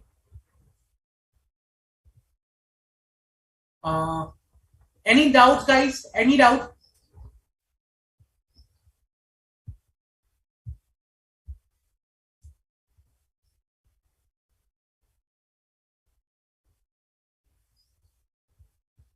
If no further doubts, then we can move to the next essay, that is essay 620, that is using the work of an auditor's expert. See, we started understanding how we can use the work of another auditor. Then we saw how to use the work of internal auditor. Now we will see how to use the work of an auditor's expert. Okay. Reason because, as I said, in audit, it is not necessary that everything should be performed by internal auditor or external auditor. We can use either internal auditors, we can use experts, we can use another auditors, and we can rely upon the work that is performed by them. And for that, we need to perform some procedures before we can rely upon their work. We cannot directly rely upon the work that is being performed by either internal auditors, other auditors, and experts. And in this case, SA 620 provides us that how we can rely upon the work that is being performed by an expert. What are the things that we can do to rely upon the work performed by auditor's expert? Okay. Now, first of all, we need to understand what is auditor's expert. And before that, there are two things. One, management's expert and auditor's expert. Management's expert is someone like, a expert hired by management for assisting them. And so, when you want to rely upon the work that is being performed by management as expert, we need to refer to the SA 500, because the work performed by management expert is nothing but our audit evidence. Okay. So that is the audit evidence that we need to obtain, and whatever work has been performed by management expert, that we need to evaluate as a normal audit evidence. Okay. But when I talk about auditor's expert is now but an individual, okay, or organization, you can say, individual or organism possessing expertise in field of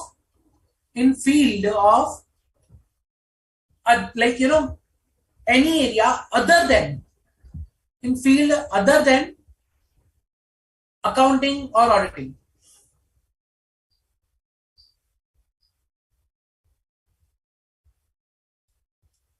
Okay. Now, an individual or organization possessing expertise in field other than accounting and auditing, whose work in that field is going to be used by auditor. Okay, whose work will be used by auditor to obtain sufficient and appropriate audit evidence. Okay. So that is an auditor's expert. Management expert, an individual and organization possessing expertise in field other than auditing and accounting, whose work will be used by entity or the management itself. Now, a management expert is covered under SA 500, but auditor's expert is covered under SA 620 that we are going to see now. Okay.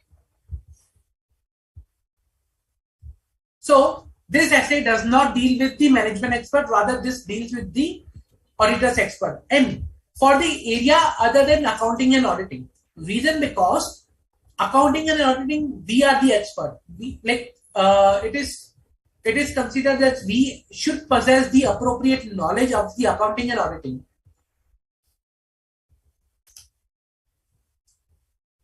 So if a team member is there that is being hired for a specific knowledge of accounting and auditing, then this essay does not deal with that particular area. Reason because that will be considered as a part of a team, and I need to consider essay 220 for that particular area. Essay 220, remember anyone? What is essay 220? So if I hire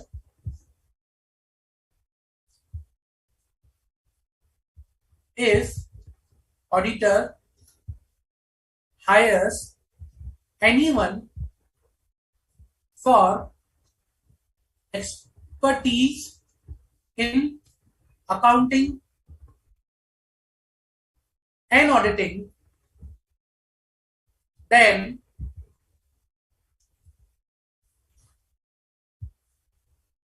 essay 220 will be applicable.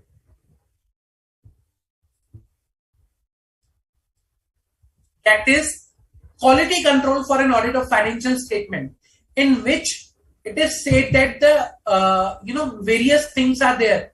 For example, if you refer to the essay 220, it talks about okay, what are the things an auditor should take care about while performing an audit of a financial statement, like direction, supervision, reviews, consultation, okay, quality control review, monitoring, all these things are there. And one of the area in that particular is that okay, while performing the audit, engagement partner shall take responsibility of direction, supervision. Okay, engagement partner shall take responsibilities of reviews. Engagement partner shall ensure that the engagement team is taking appropriate consultation. Also, before accepting any client, okay, before accepting any assignment, we need to ensure that we are compliant with the ethical requirements. The engagement partner should ensure that the team has the appropriate competency, knowledge to take up the engagement. So we need to ensure engagement partner needs to ensure all these things before accepting an assignment. And in that, it is that the engagement team should have the appropriate competency and knowledge of the accounting and auditing. Also, SQC1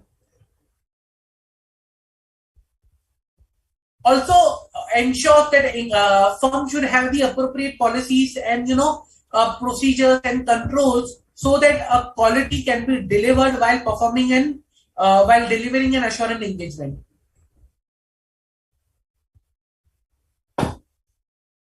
So when I hire anyone for expertise in accounting and auditing, SQC1, SA 220 will be applicable, not a SA 620. Okay. So that is just where this essay is applicable and where this essay is not. Now, what is the objective of this particular standard? As the name suggests, using the work of an auditor's expert. When I am using the work of an auditor expert, what things I need to do? Okay, what things I need to determine? Whether I am relying upon the auditor's expert appropriately or not, whether I am getting appropriate audit evidence. So that all things are there I need to consider. Let us see the requirements of the standard. Before I can rely upon the auditor expert, I need to determine how much it is necessary to have a reliance on the auditor's expert, or how much it is necessary to appoint the auditor expert. Whether I need to use the work of auditor expert, I need to determine that. So first, I need to determine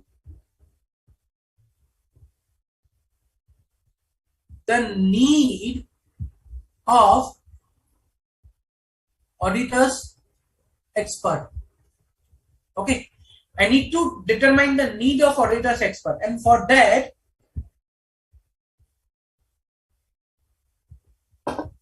what I need to do is I need to understand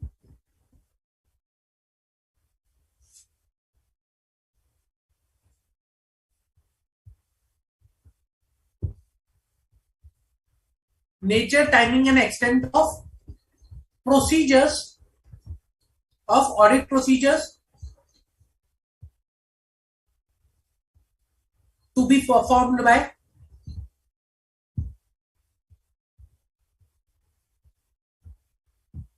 auditor's expert. Okay,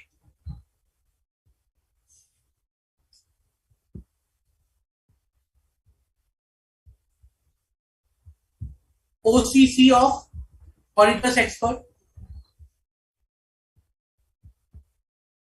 We'll see what is OCC. Okay, understanding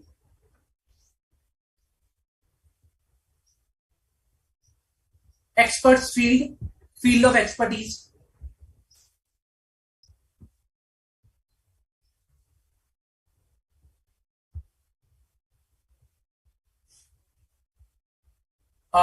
Evaluating the work.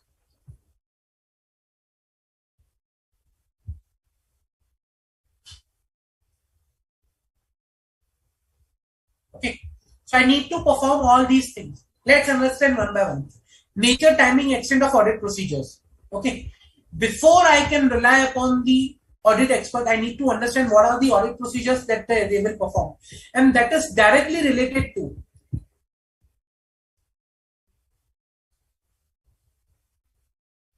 to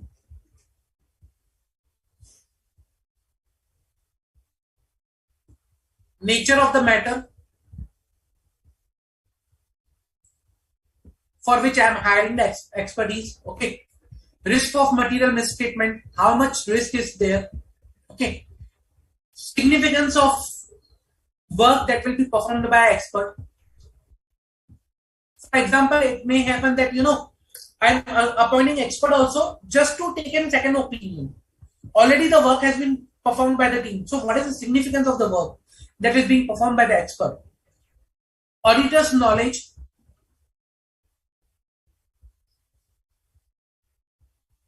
Okay.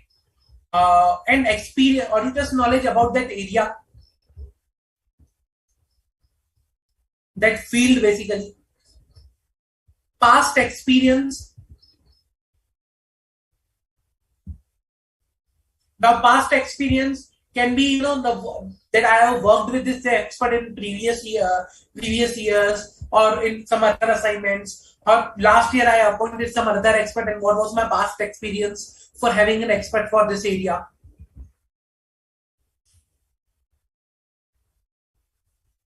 Whether expert is subject to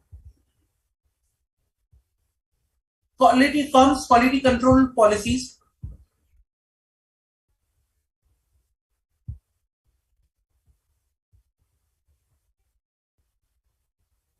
Okay.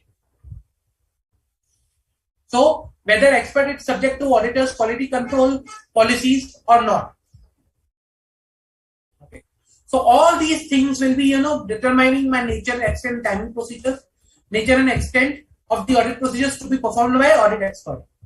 Then I need to understand competency, capability, and objectivity of the auditor expert. That is OCC. Objectivity, competency, and capability of auditors expert. Then I need to understand the field of expertise.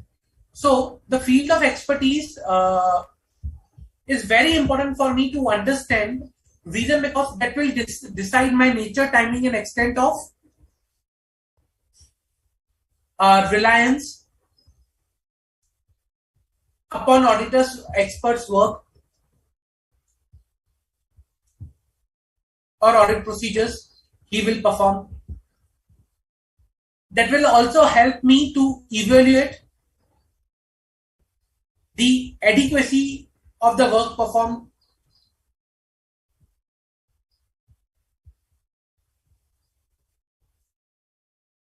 by expert. Okay. Now, just to give an example, let's say for example, practically I'll explain you the whole scenario.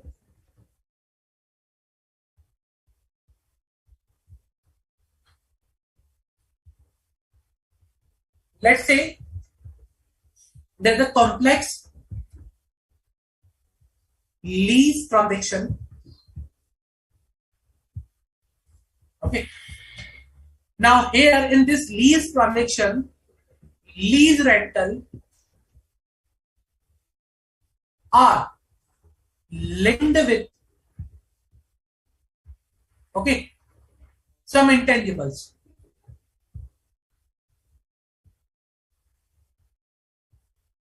So lease transaction is for intangible asset.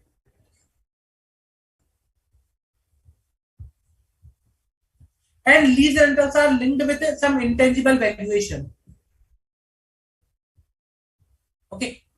Now, for this, let's say for example of this intangible.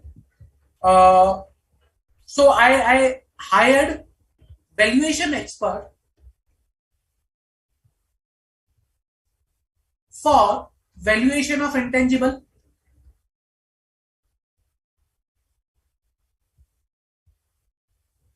Okay, I hired valuation expert for valuation of intangible. Now, because of that, I could determine what will be the lease rental. Okay, that is there. Now, before I hired the expert, like, to determine whether the lease rental computation and everything is appropriate or not, what I did is, let's say Mr. A was expert. So, I understood whether Mr. A has appropriate qualification for valuation. Number two, how much risk is there in valuation of intangibles? Okay, whether it's a significant risk area or not. Number three, how much knowledge I have for valuation. Now, why this is required? Reason because this will help me the method applied by valuer is correct or not.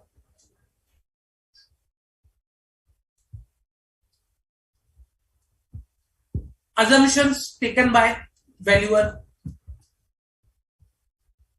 in valuation. Okay, then documentation plus audit procedures performed by valuer is appropriate or not. Then conclusion is linked with audit evidence, whether the conclusion that he has reached is supported by the audit evidence he has gathered or not.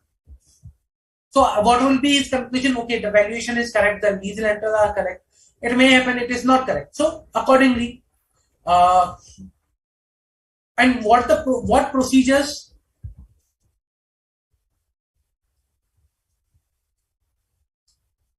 he performed,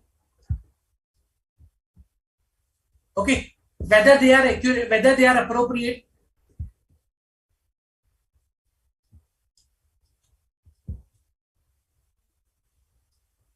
For me, okay, so that I can conclude that the valuation of intangible is correct or not. So accordingly, I will be analyzing whether the work that is being performed is appropriate or not. For that, how much knowledge I have for the valuation will depend, will help me in understanding all these areas. Okay. Then, is valuer or Mr. A bound by any professional standards? Will he uh, will he be following my firm's quality control policies, or whether he is subject to any quality control policies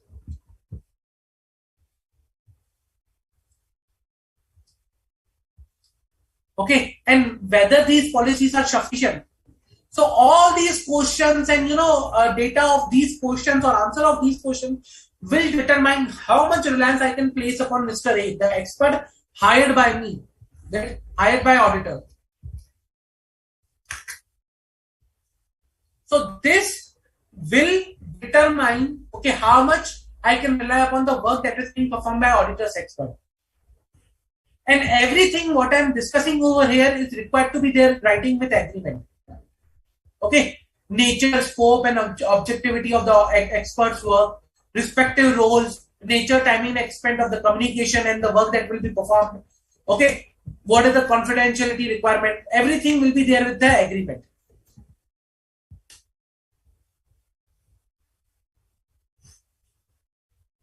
Then, once I understand the field of expert, then I need to evaluate whether the expert's finding are relevant plus reasonable.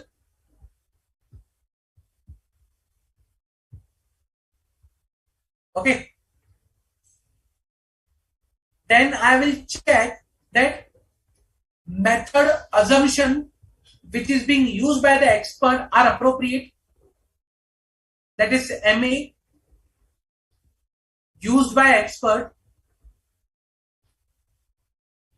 is appropriate, or you can say instead of appropriate is relevant and reasonable.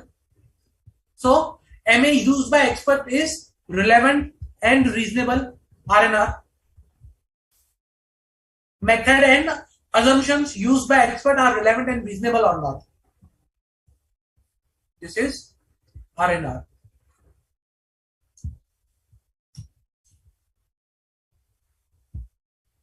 Now, not only this, but at times, expert will use source data, any data. So he needs to ensure that the data is complete, data is accurate, and data is also relevant for the purpose of, using in his audit procedures. And I will agree what he will be performing, what procedures he will be performing, further audit procedures. I will be evaluating the results, and I will be determining whether any additional procedures is required to be performed or not. So that is the thing that is required to be done before I can rely upon the work of an auditor's expert. Now, once I perform all these things, I decide how much I need to rely. Then comes the part of reporting. How much I can refer the work of auditor's expert in my report. So reporting, okay. Usually, auditor shall not report. Auditor shall not refer the work of an auditor's expert in the audit report in unmodified opinion.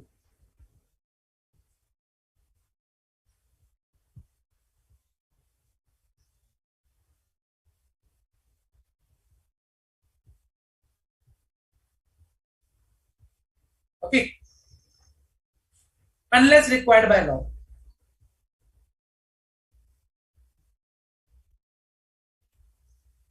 Now, if I'm making a reference because such reference is relevant, let's say for example, for in modification, if such reference is relevant in auditor's report, that okay, I hired a valuer for the intangible on the basis of which the lease rental was determined, but the valuation done by the management to determine the lease rental is inappropriate, is inaccurate, and because of which there is a overstatement of lease rental that is booked by the management by this much of amount. So for this modification, reference is relevant. Okay, for the understanding the modification. Then in modification, if such reference is relevant, then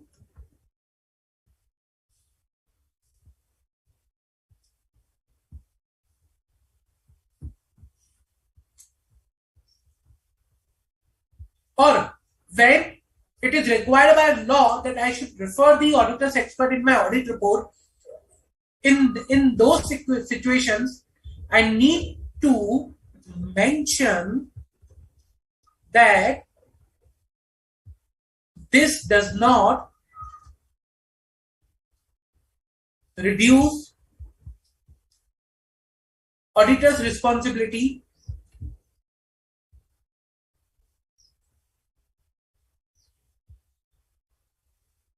for audit opinion.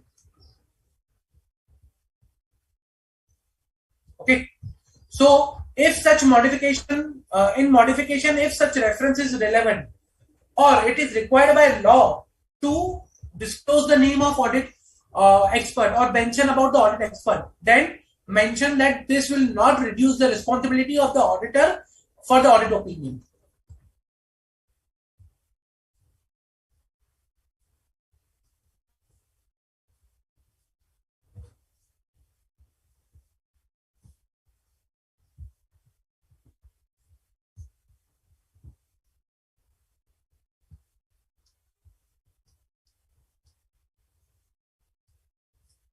Here, pretty simple, nothing difficult over here.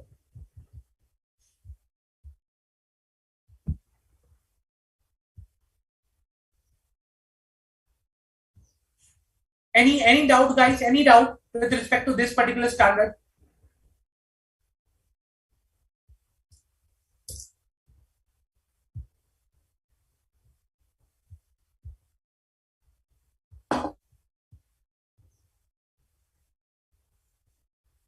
Any doubt, guys?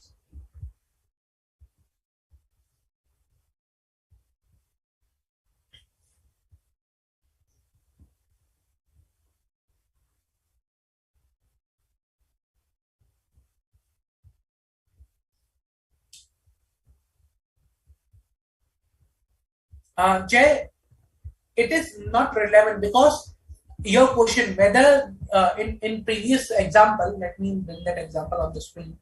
Okay, you are talking about this one, whether internal audit function is recognized by internal board of internal audit functions formed by board of directors of company is not relevant. Reason because it may happen that it might not be recognized one, but still it's a function.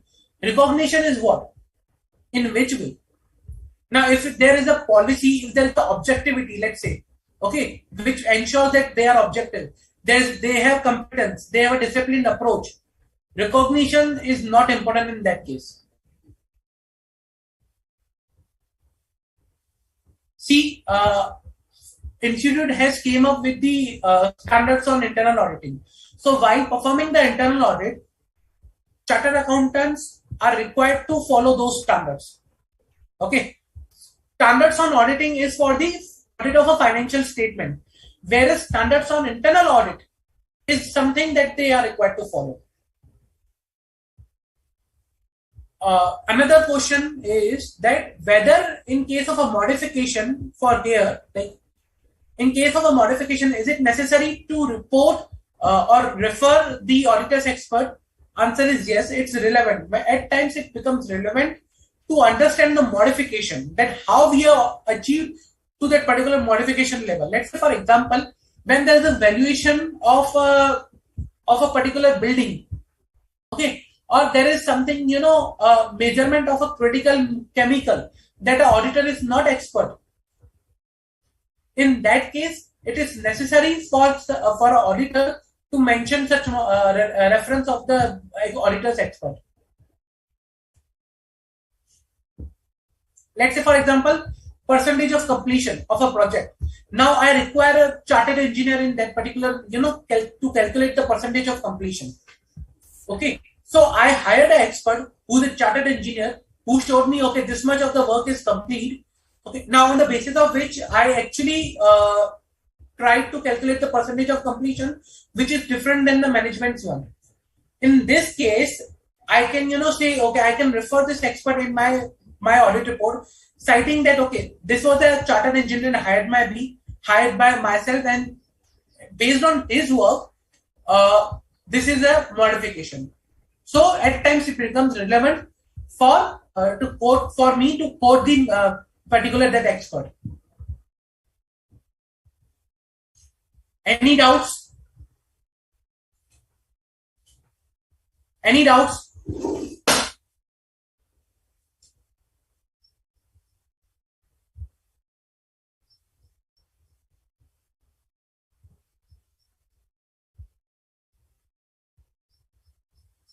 Okay.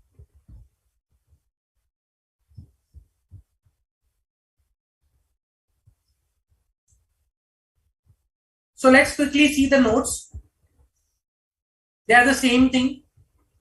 Scope, auditor's responsibility regarding the use of auditor's work, auditor's expertise other than for accounting and auditing when the work is used to assist the auditor in obtaining sufficient and appropriate audit evidence. Auditor will be solely responsible for audit opinion, even if he relies on the auditor's expert. Objective is to determine whether to use the work of an auditor's expert, and if using the work of an auditor's expert,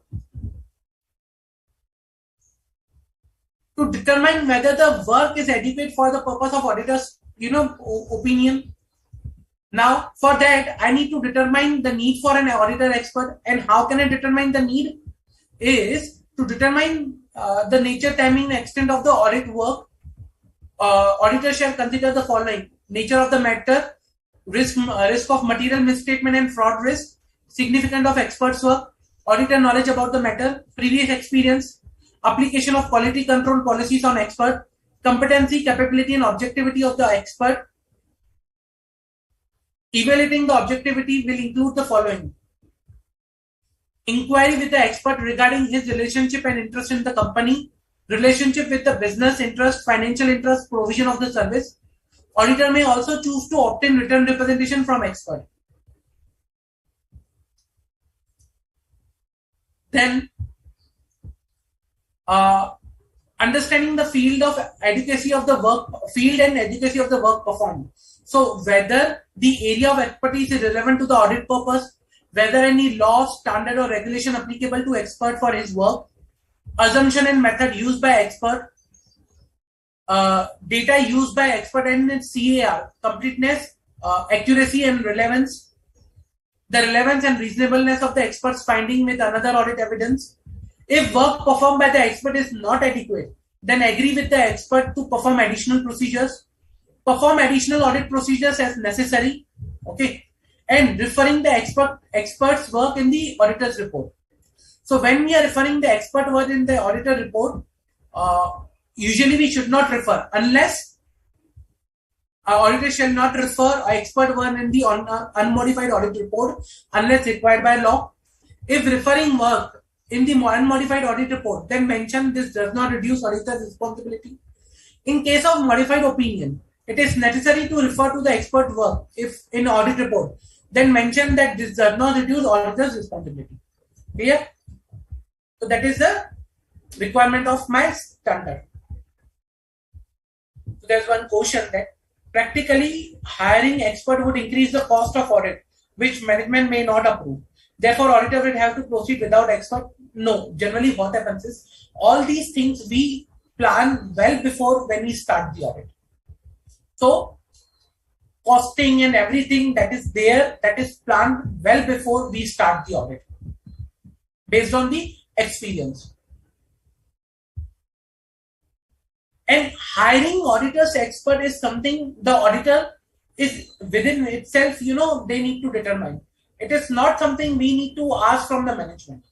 So whether at the planning stage we need an expert or not, it's something the audit team will determine by themselves, their own. Management has no say whether we need an expert or not.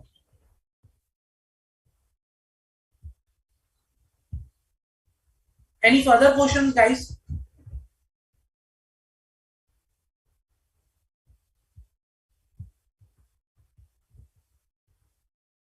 Let us see one MCQ and then we will be able to understand further.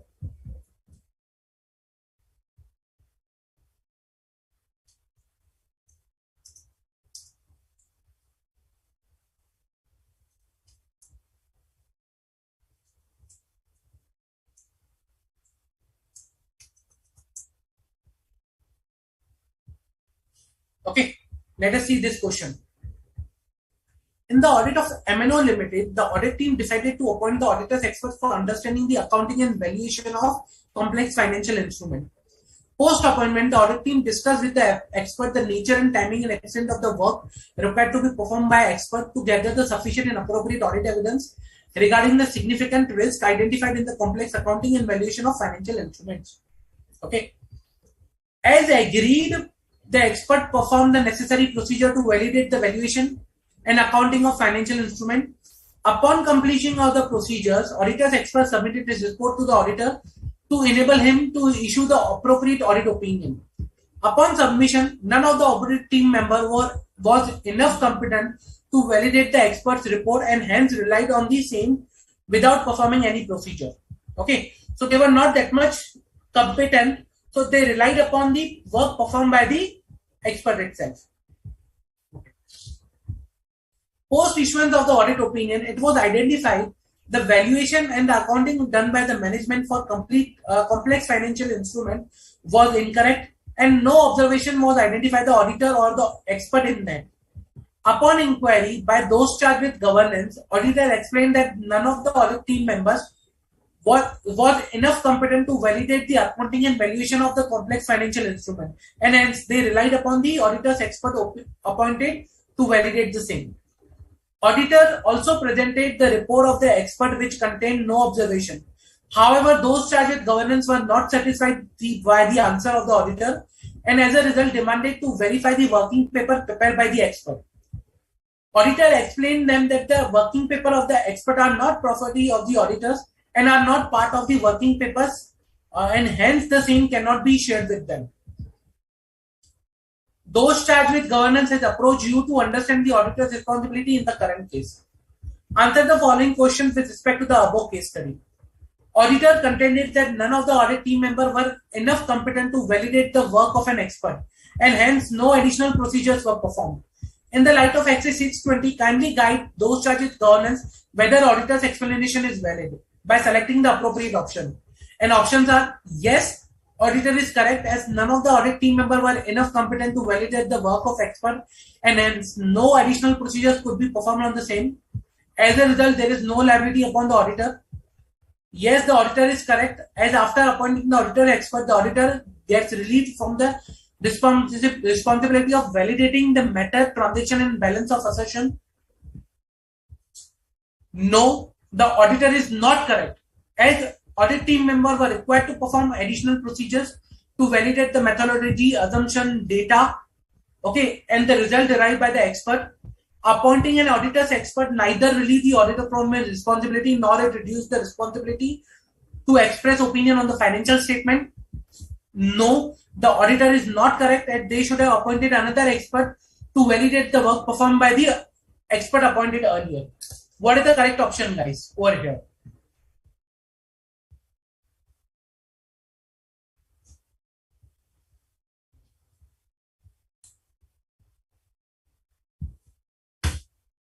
So, Jay, your question is the same this one. If later on expert's work proves wrong, Is auditor responsible for the wrong opinion? The same is this question. So I think after discussing this your question will have, we will have the clarity.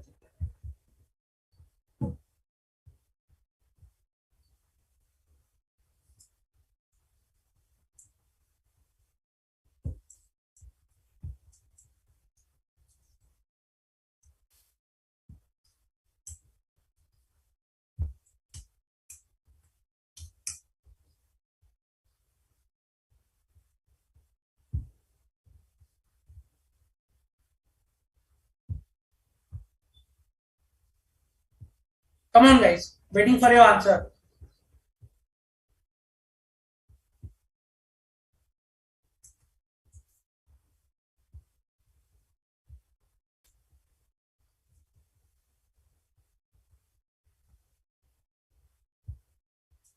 So, is auditor responsible? Yes, no, and if no or yes, why?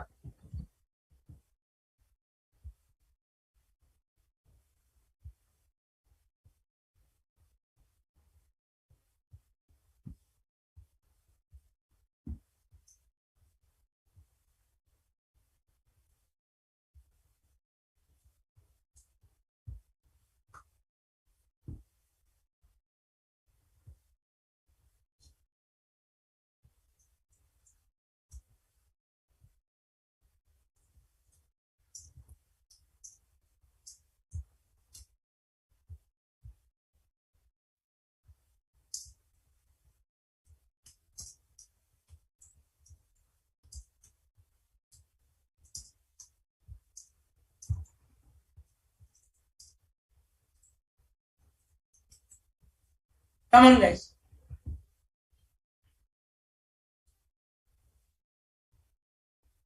Correct, Jay. Absolutely correct. So, in the current case, when the expert is wrong, okay, then, or you can say when an expert performs certain work, it does not relieve the auditor from its responsibility. Auditor has to validate the work performed by expert, whether he can rely upon that or not.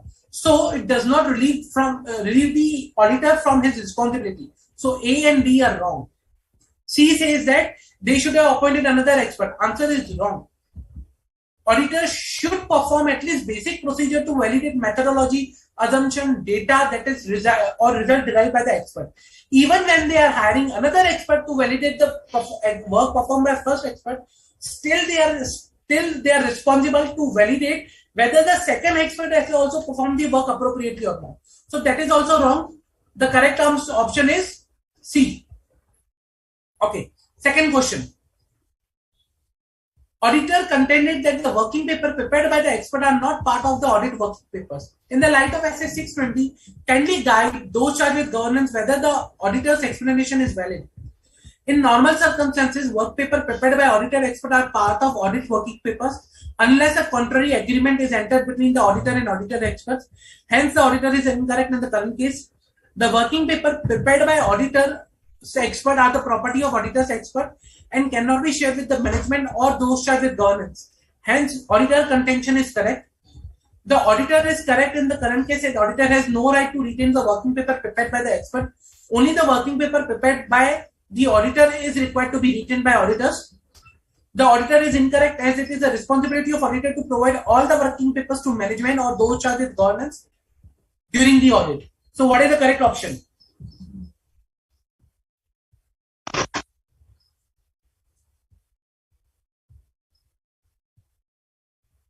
So what is the correct option, guys, over there with respect to the working papers?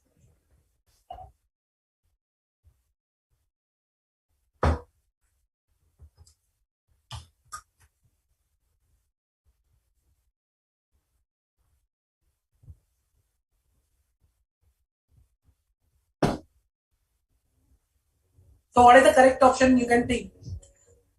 Whether the working papers of the expert are part of the audit working papers or not, and whether they can be shared with the management or not.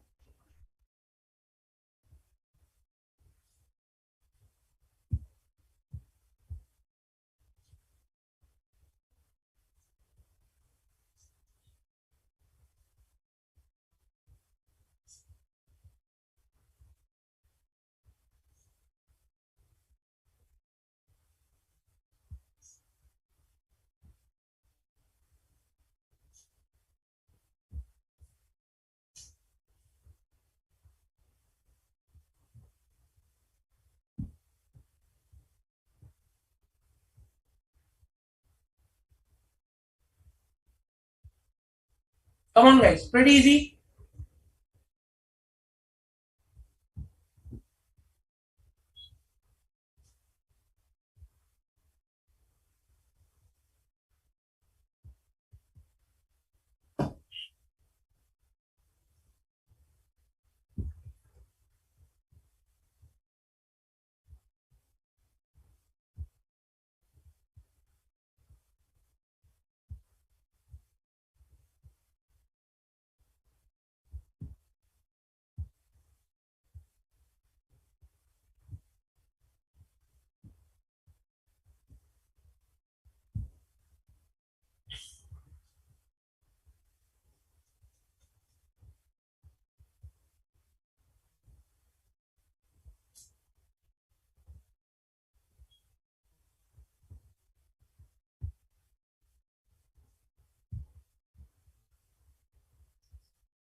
So in the current case, usually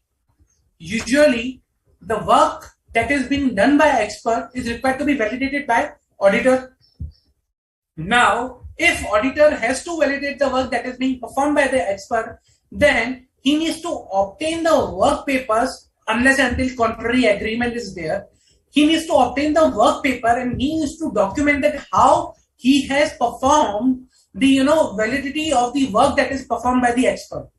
For that, he needs to inspect the work papers, the assumptions, method, document it. It is not something, when let's say, for example, I am the expert. I'll perform the work and orally I'll provide all the details. No. I will documenting all the work that being an expert I have performed, and I will be sharing that work with the auditor. And once I'll share that, that will be the work paper of expert. So usually in the normal circumstances, work paper prepared by the auditor's expert are part of the audit work papers, unless a contrary agreement is entered between the auditor and auditor's expert. And hence, the auditor is incorrect in the current case. That's the option A. For rest of the options, auditor, auditor is incorrect. The rest of the options are incorrect.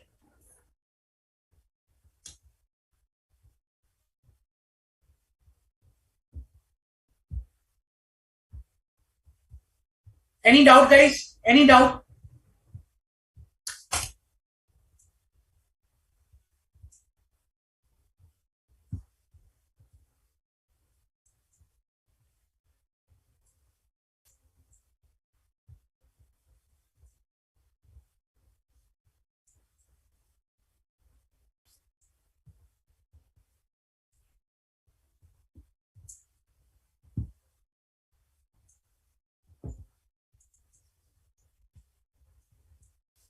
Any doubts with respect to this topic?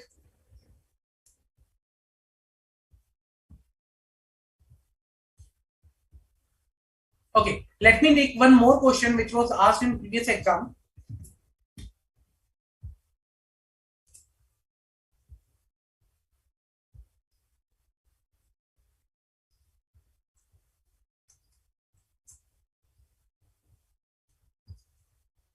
CW has been appointed as an auditor of Messrs. AAPE Technocraft Limited to conduct statutory audit. While conducting the audit, he came across some difficulties which the management could not explain to him properly. And therefore, he decided to take service of Mr. Jay, an engineer consultant. Mr. Jay performed his work and submitted details to CW. Okay. So, expert, Mr. Jay performed his work and submitted his details to CW. Now, state the specific procedure which CW should follow to evaluate the adequacy of the work performed by Mr. Jay. Evaluating the adequacy of the auditor's expert work as per SA 620 using the work of an auditor's expert. Specific procedure to evaluate the adequacy of the auditor's expert work for the auditor's purpose may include inquiries with the auditor expert, reviewing the auditor's expert working papers, reports, corroborating procedures such as observing the auditor's work, examining the published data such as statistical reports from reputable authoritative source, confirming the relevant matters with the third parties, performing detailed analytical procedures, re-performing the calculations, okay, discussion with the another expert with the relevant expertise when, for example, the findings or conclusions of the auditor's expert are not consistent with other audit evidence, discussing the auditor's expert report with management. Therefore, SA 620 on using the work of auditor's expert, the auditor shall evaluate the adequacy of the auditor's expert for the auditor's purpose, including the relevance and reasonableness of expert's finding or conclusion, consistency with the other audit evidence. If the expert works involves use of significant assumption and method, then relevance and reasonableness of those assumptions and methods. If expert works involves use of source data that is significant to the audit to the expert's works, then relevance, completeness, and accuracy of the source data, that is RCA. If the auditor determines the work of auditor expert is not adequate for the purpose, auditor's purpose, then agree with the expert on the nature, time, and extent of work to be performed by expert and perform further audit procedures appropriate in the circumstances. So, this is required to be done when you want to rely upon the work that is performed by auditor's expert. Clear? Any doubt? See, you cannot directly, a good question, how we can validate that the work performed by expert in the area in which we are not the expert? See, you cannot directly validate that it is the work performed by the expert. For that, what you need to do is, you need to perform indirect procedures like examine the published data, it is there, confirming the relevant matters with the third party, performing analytical procedures. Let's say, for example, this year valuation has been performed. You can see what was the valuation last year, what is the change in the assumptions compared to the last year compared to the current year, what is the change in the methodology for the valuation. You can correlate the particular thing compared to the last year or with industry standards. Okay, you can re-perform the calculation. Okay, methodology is there, assumptions is there, you re-perform the calculation to check the accuracy. Okay, then you can discuss the matter with another expert when you are not satisfied. But again, if you are taking a second opinion, you need to again see what methodology or what basis the other expert is using. Okay, you can see what was the management's outcome, whether management hired any expert or not, what was the procedure, methodology or assumption used by that management expert, and how they are different with the auditor expert. So you need to see all these details to understand whether the work performed by your expert is appropriate or not. I hope this clarifies the question, your question, Jack.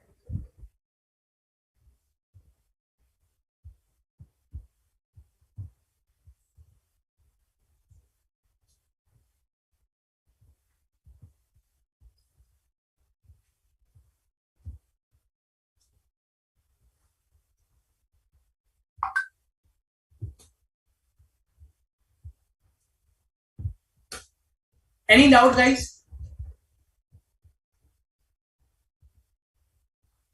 Let us see one more question.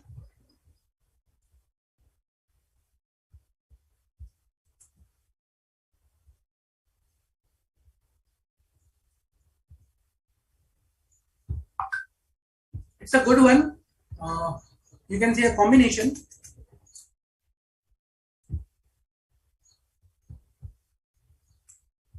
KRP Limited at its annual general meeting appointed Mr. X, Mr. Y, Mr. Z as the joint auditor to conduct the audit for the financial year 15-16. For the valuation of gratuity scheme of the company, Mr. X, Y, Z wanted to refer their own actuaries. Due to difference of opinion, all the joint auditor consulted their respective actuaries. Subsequently, major difference was found in the actuary's report. However, Mr. X agreed to the Mr. Y's actuary, and though Mr. Z did not agree to that, Mr. X contended that Mr. Y's actuary report shall be considered in audit report due to majority of the votes. Now, Mr. Z in dilemma. You are required to decide whether the responsibility of XYZ in the case report made by a bias actuary later out found faulty. So there are two things. Okay, Mr. X, Mr. Y, Mr. Z appointed their own expert, and Mr. X agreed to Mr. Y's expert. They both were agreed to single expert. But Mr. Z did not agree. Okay. Now the thing is, this single expert, was faulty. His report was faulty, and Mr. Z, he did not agree. But Mr. X and Y said that okay, no, we will only refer Mr. Y's expert or this single expert in audit report, and Mr. Z expert will not be referred. First of all, tell me what Mr. X should do when Mr. Z should do when his expert is not being referred into the audit report, or when he does not agree with the expert of Mr. Y and Mr. Z. Simple. Now, two things. There are three auditors. There is a disagreement between the auditors also, and they have a different expert also. What should be done?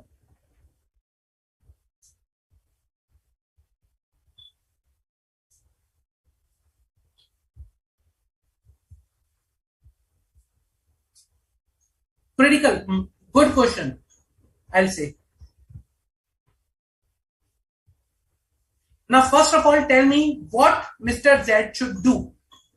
Now, Mr. Z, should he agree to Mr. X and Y because majority is there, or Mr. Z should not agree? And if he should not agree, then what he should do?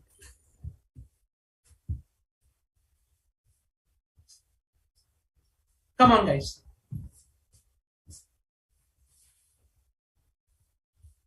Absolutely correct, Jay. Absolutely correct.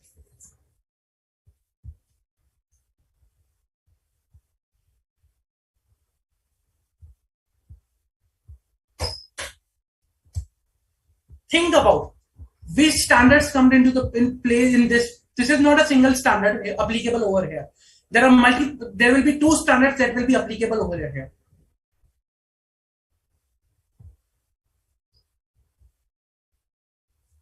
Which will be the second standard that will be applicable over here?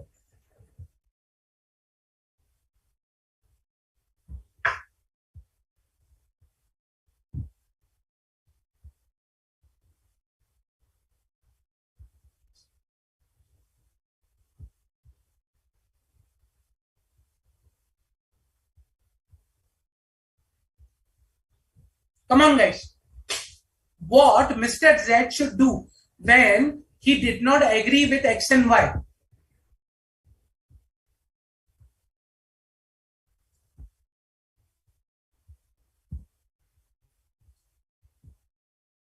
So, I'll tell you here.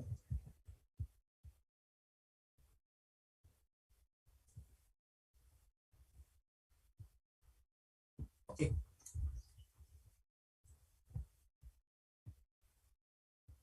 When Mr. Z is not agreeing, then he needs to issue separate audit report, okay, then common audit report. Remember SA 299, when there is a disagreement, it is not necessary that there is a majority or Mr. Z should be forced to the X and Y's. So he should issue a separate audit report, then the common audit report, and appropriate reference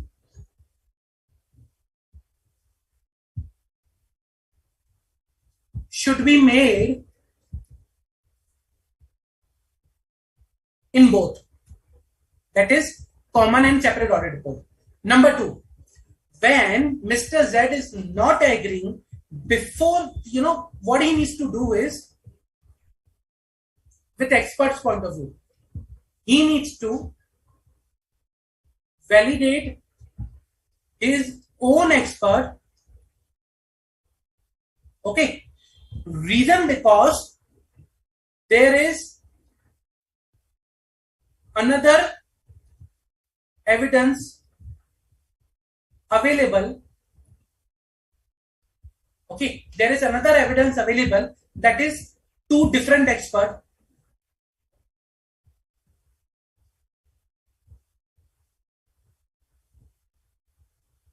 which is showing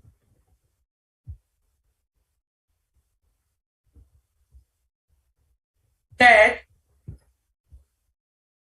findings of Mr. Z's expert could be inconsistent. So this is showing that Mr. Z's findings of Mr. Z's expert is inconsistent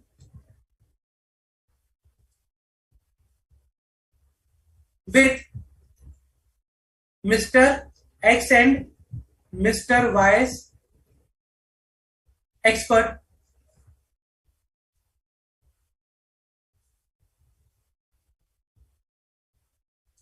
So he needs to validate his own expert because there is another evidence available which is showing that findings of Mr. Z expert could be inconsistent, is inconsistent, not could be, is inconsistent with Mr. X and Mr. Y's expert.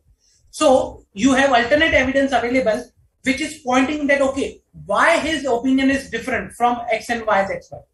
What different he is doing? You have another evidence available in your hand which is showing, okay, there is an inconsistency. And when there is an inconsistency, you need to evaluate further whether the method or whether the assumptions taken by Mr. Z's expert is appropriate. The data used is relevant, complete, and accurate. Whether he has enough competency and whether he is objective enough to provide an opinion or to provide, or we can rely upon this expert. So there is an inconsistency with other evidence available. So Mr. Z should perform additional procedure to double validate whether he can rely upon the work of his own expert or not. So two things. One, SA 299. Second, my SA 620. Clear? It is not necessary that Mr. Z should be bound by the opinion of X and Y. He can issue a separate audit report if there is a disagreement.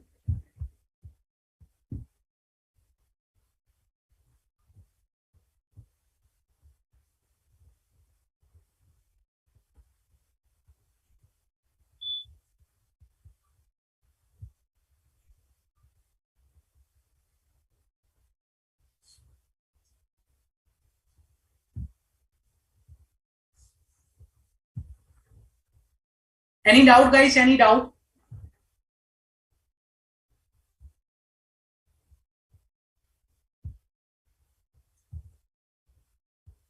Any doubt?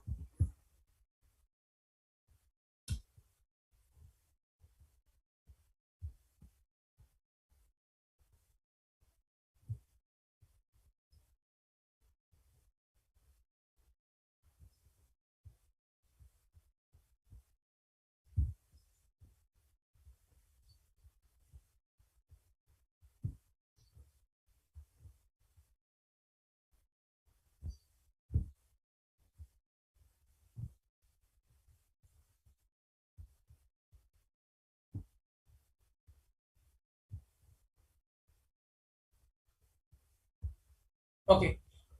So after validating the work. So good question. Whether after validating the work of an expert, is auditor ready towards responsibility if later on expert proved wrong? No. Answer is no. In any case, auditor is not relieved if the expert was proved wrong. Okay. Auditor is responsible for the opinion.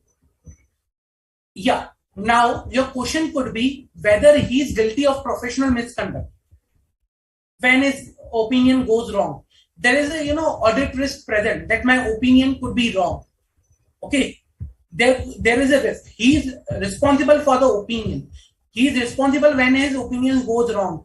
But he is a guilty of professional misconduct. Answer could be different if he has exercised his reasonable skill and care. Now, after doing all the things, still there is a risk that my audit opinion could be wrong. That is there, and I will be responsible for that. But how much responsible I am there? I am responsible for that, a wrong opinion, or whether I'm professional, like there is a professional misconduct or not. That's a separate topic or point of separate discussion. So he is responsible, but whether he is professionally, guilty or there is a professional misconduct, that is another topic. I hope I have answered your question, Jay.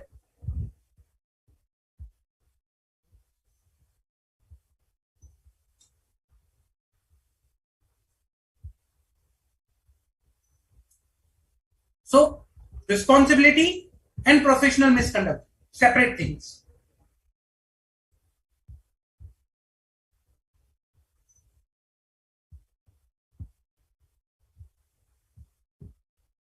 Any further doubt, guys? Any further doubt? So, guys, very important essay, both of them that we discussed today, 610 and 620. Okay, please, after this lecture, read this essay, see what we have discussed today, the questions. Okay, this will enhance your clarity further. Number two, next lecture, we'll be starting essay 700 series, which is basically on the audit report. Okay, we will be discussing in the detail with the live examples on the essay 700 series. So please read well in advance the essays. Okay. Also, please provide your feedback on the app, on the portal, whether you are liking the lectures or not, whether you are, understanding the things or not. It will be very helpful for us. If you need something further from us, we will be definitely we'll try our best to provide you that. Okay. So please read these topics and provide your feedback. That is very important. Okay. So we'll keep this till today. In next lecture, we'll be starting essay 700 series. Thank you. Thank you guys for your time and for your participation. Thank you. Have a nice day.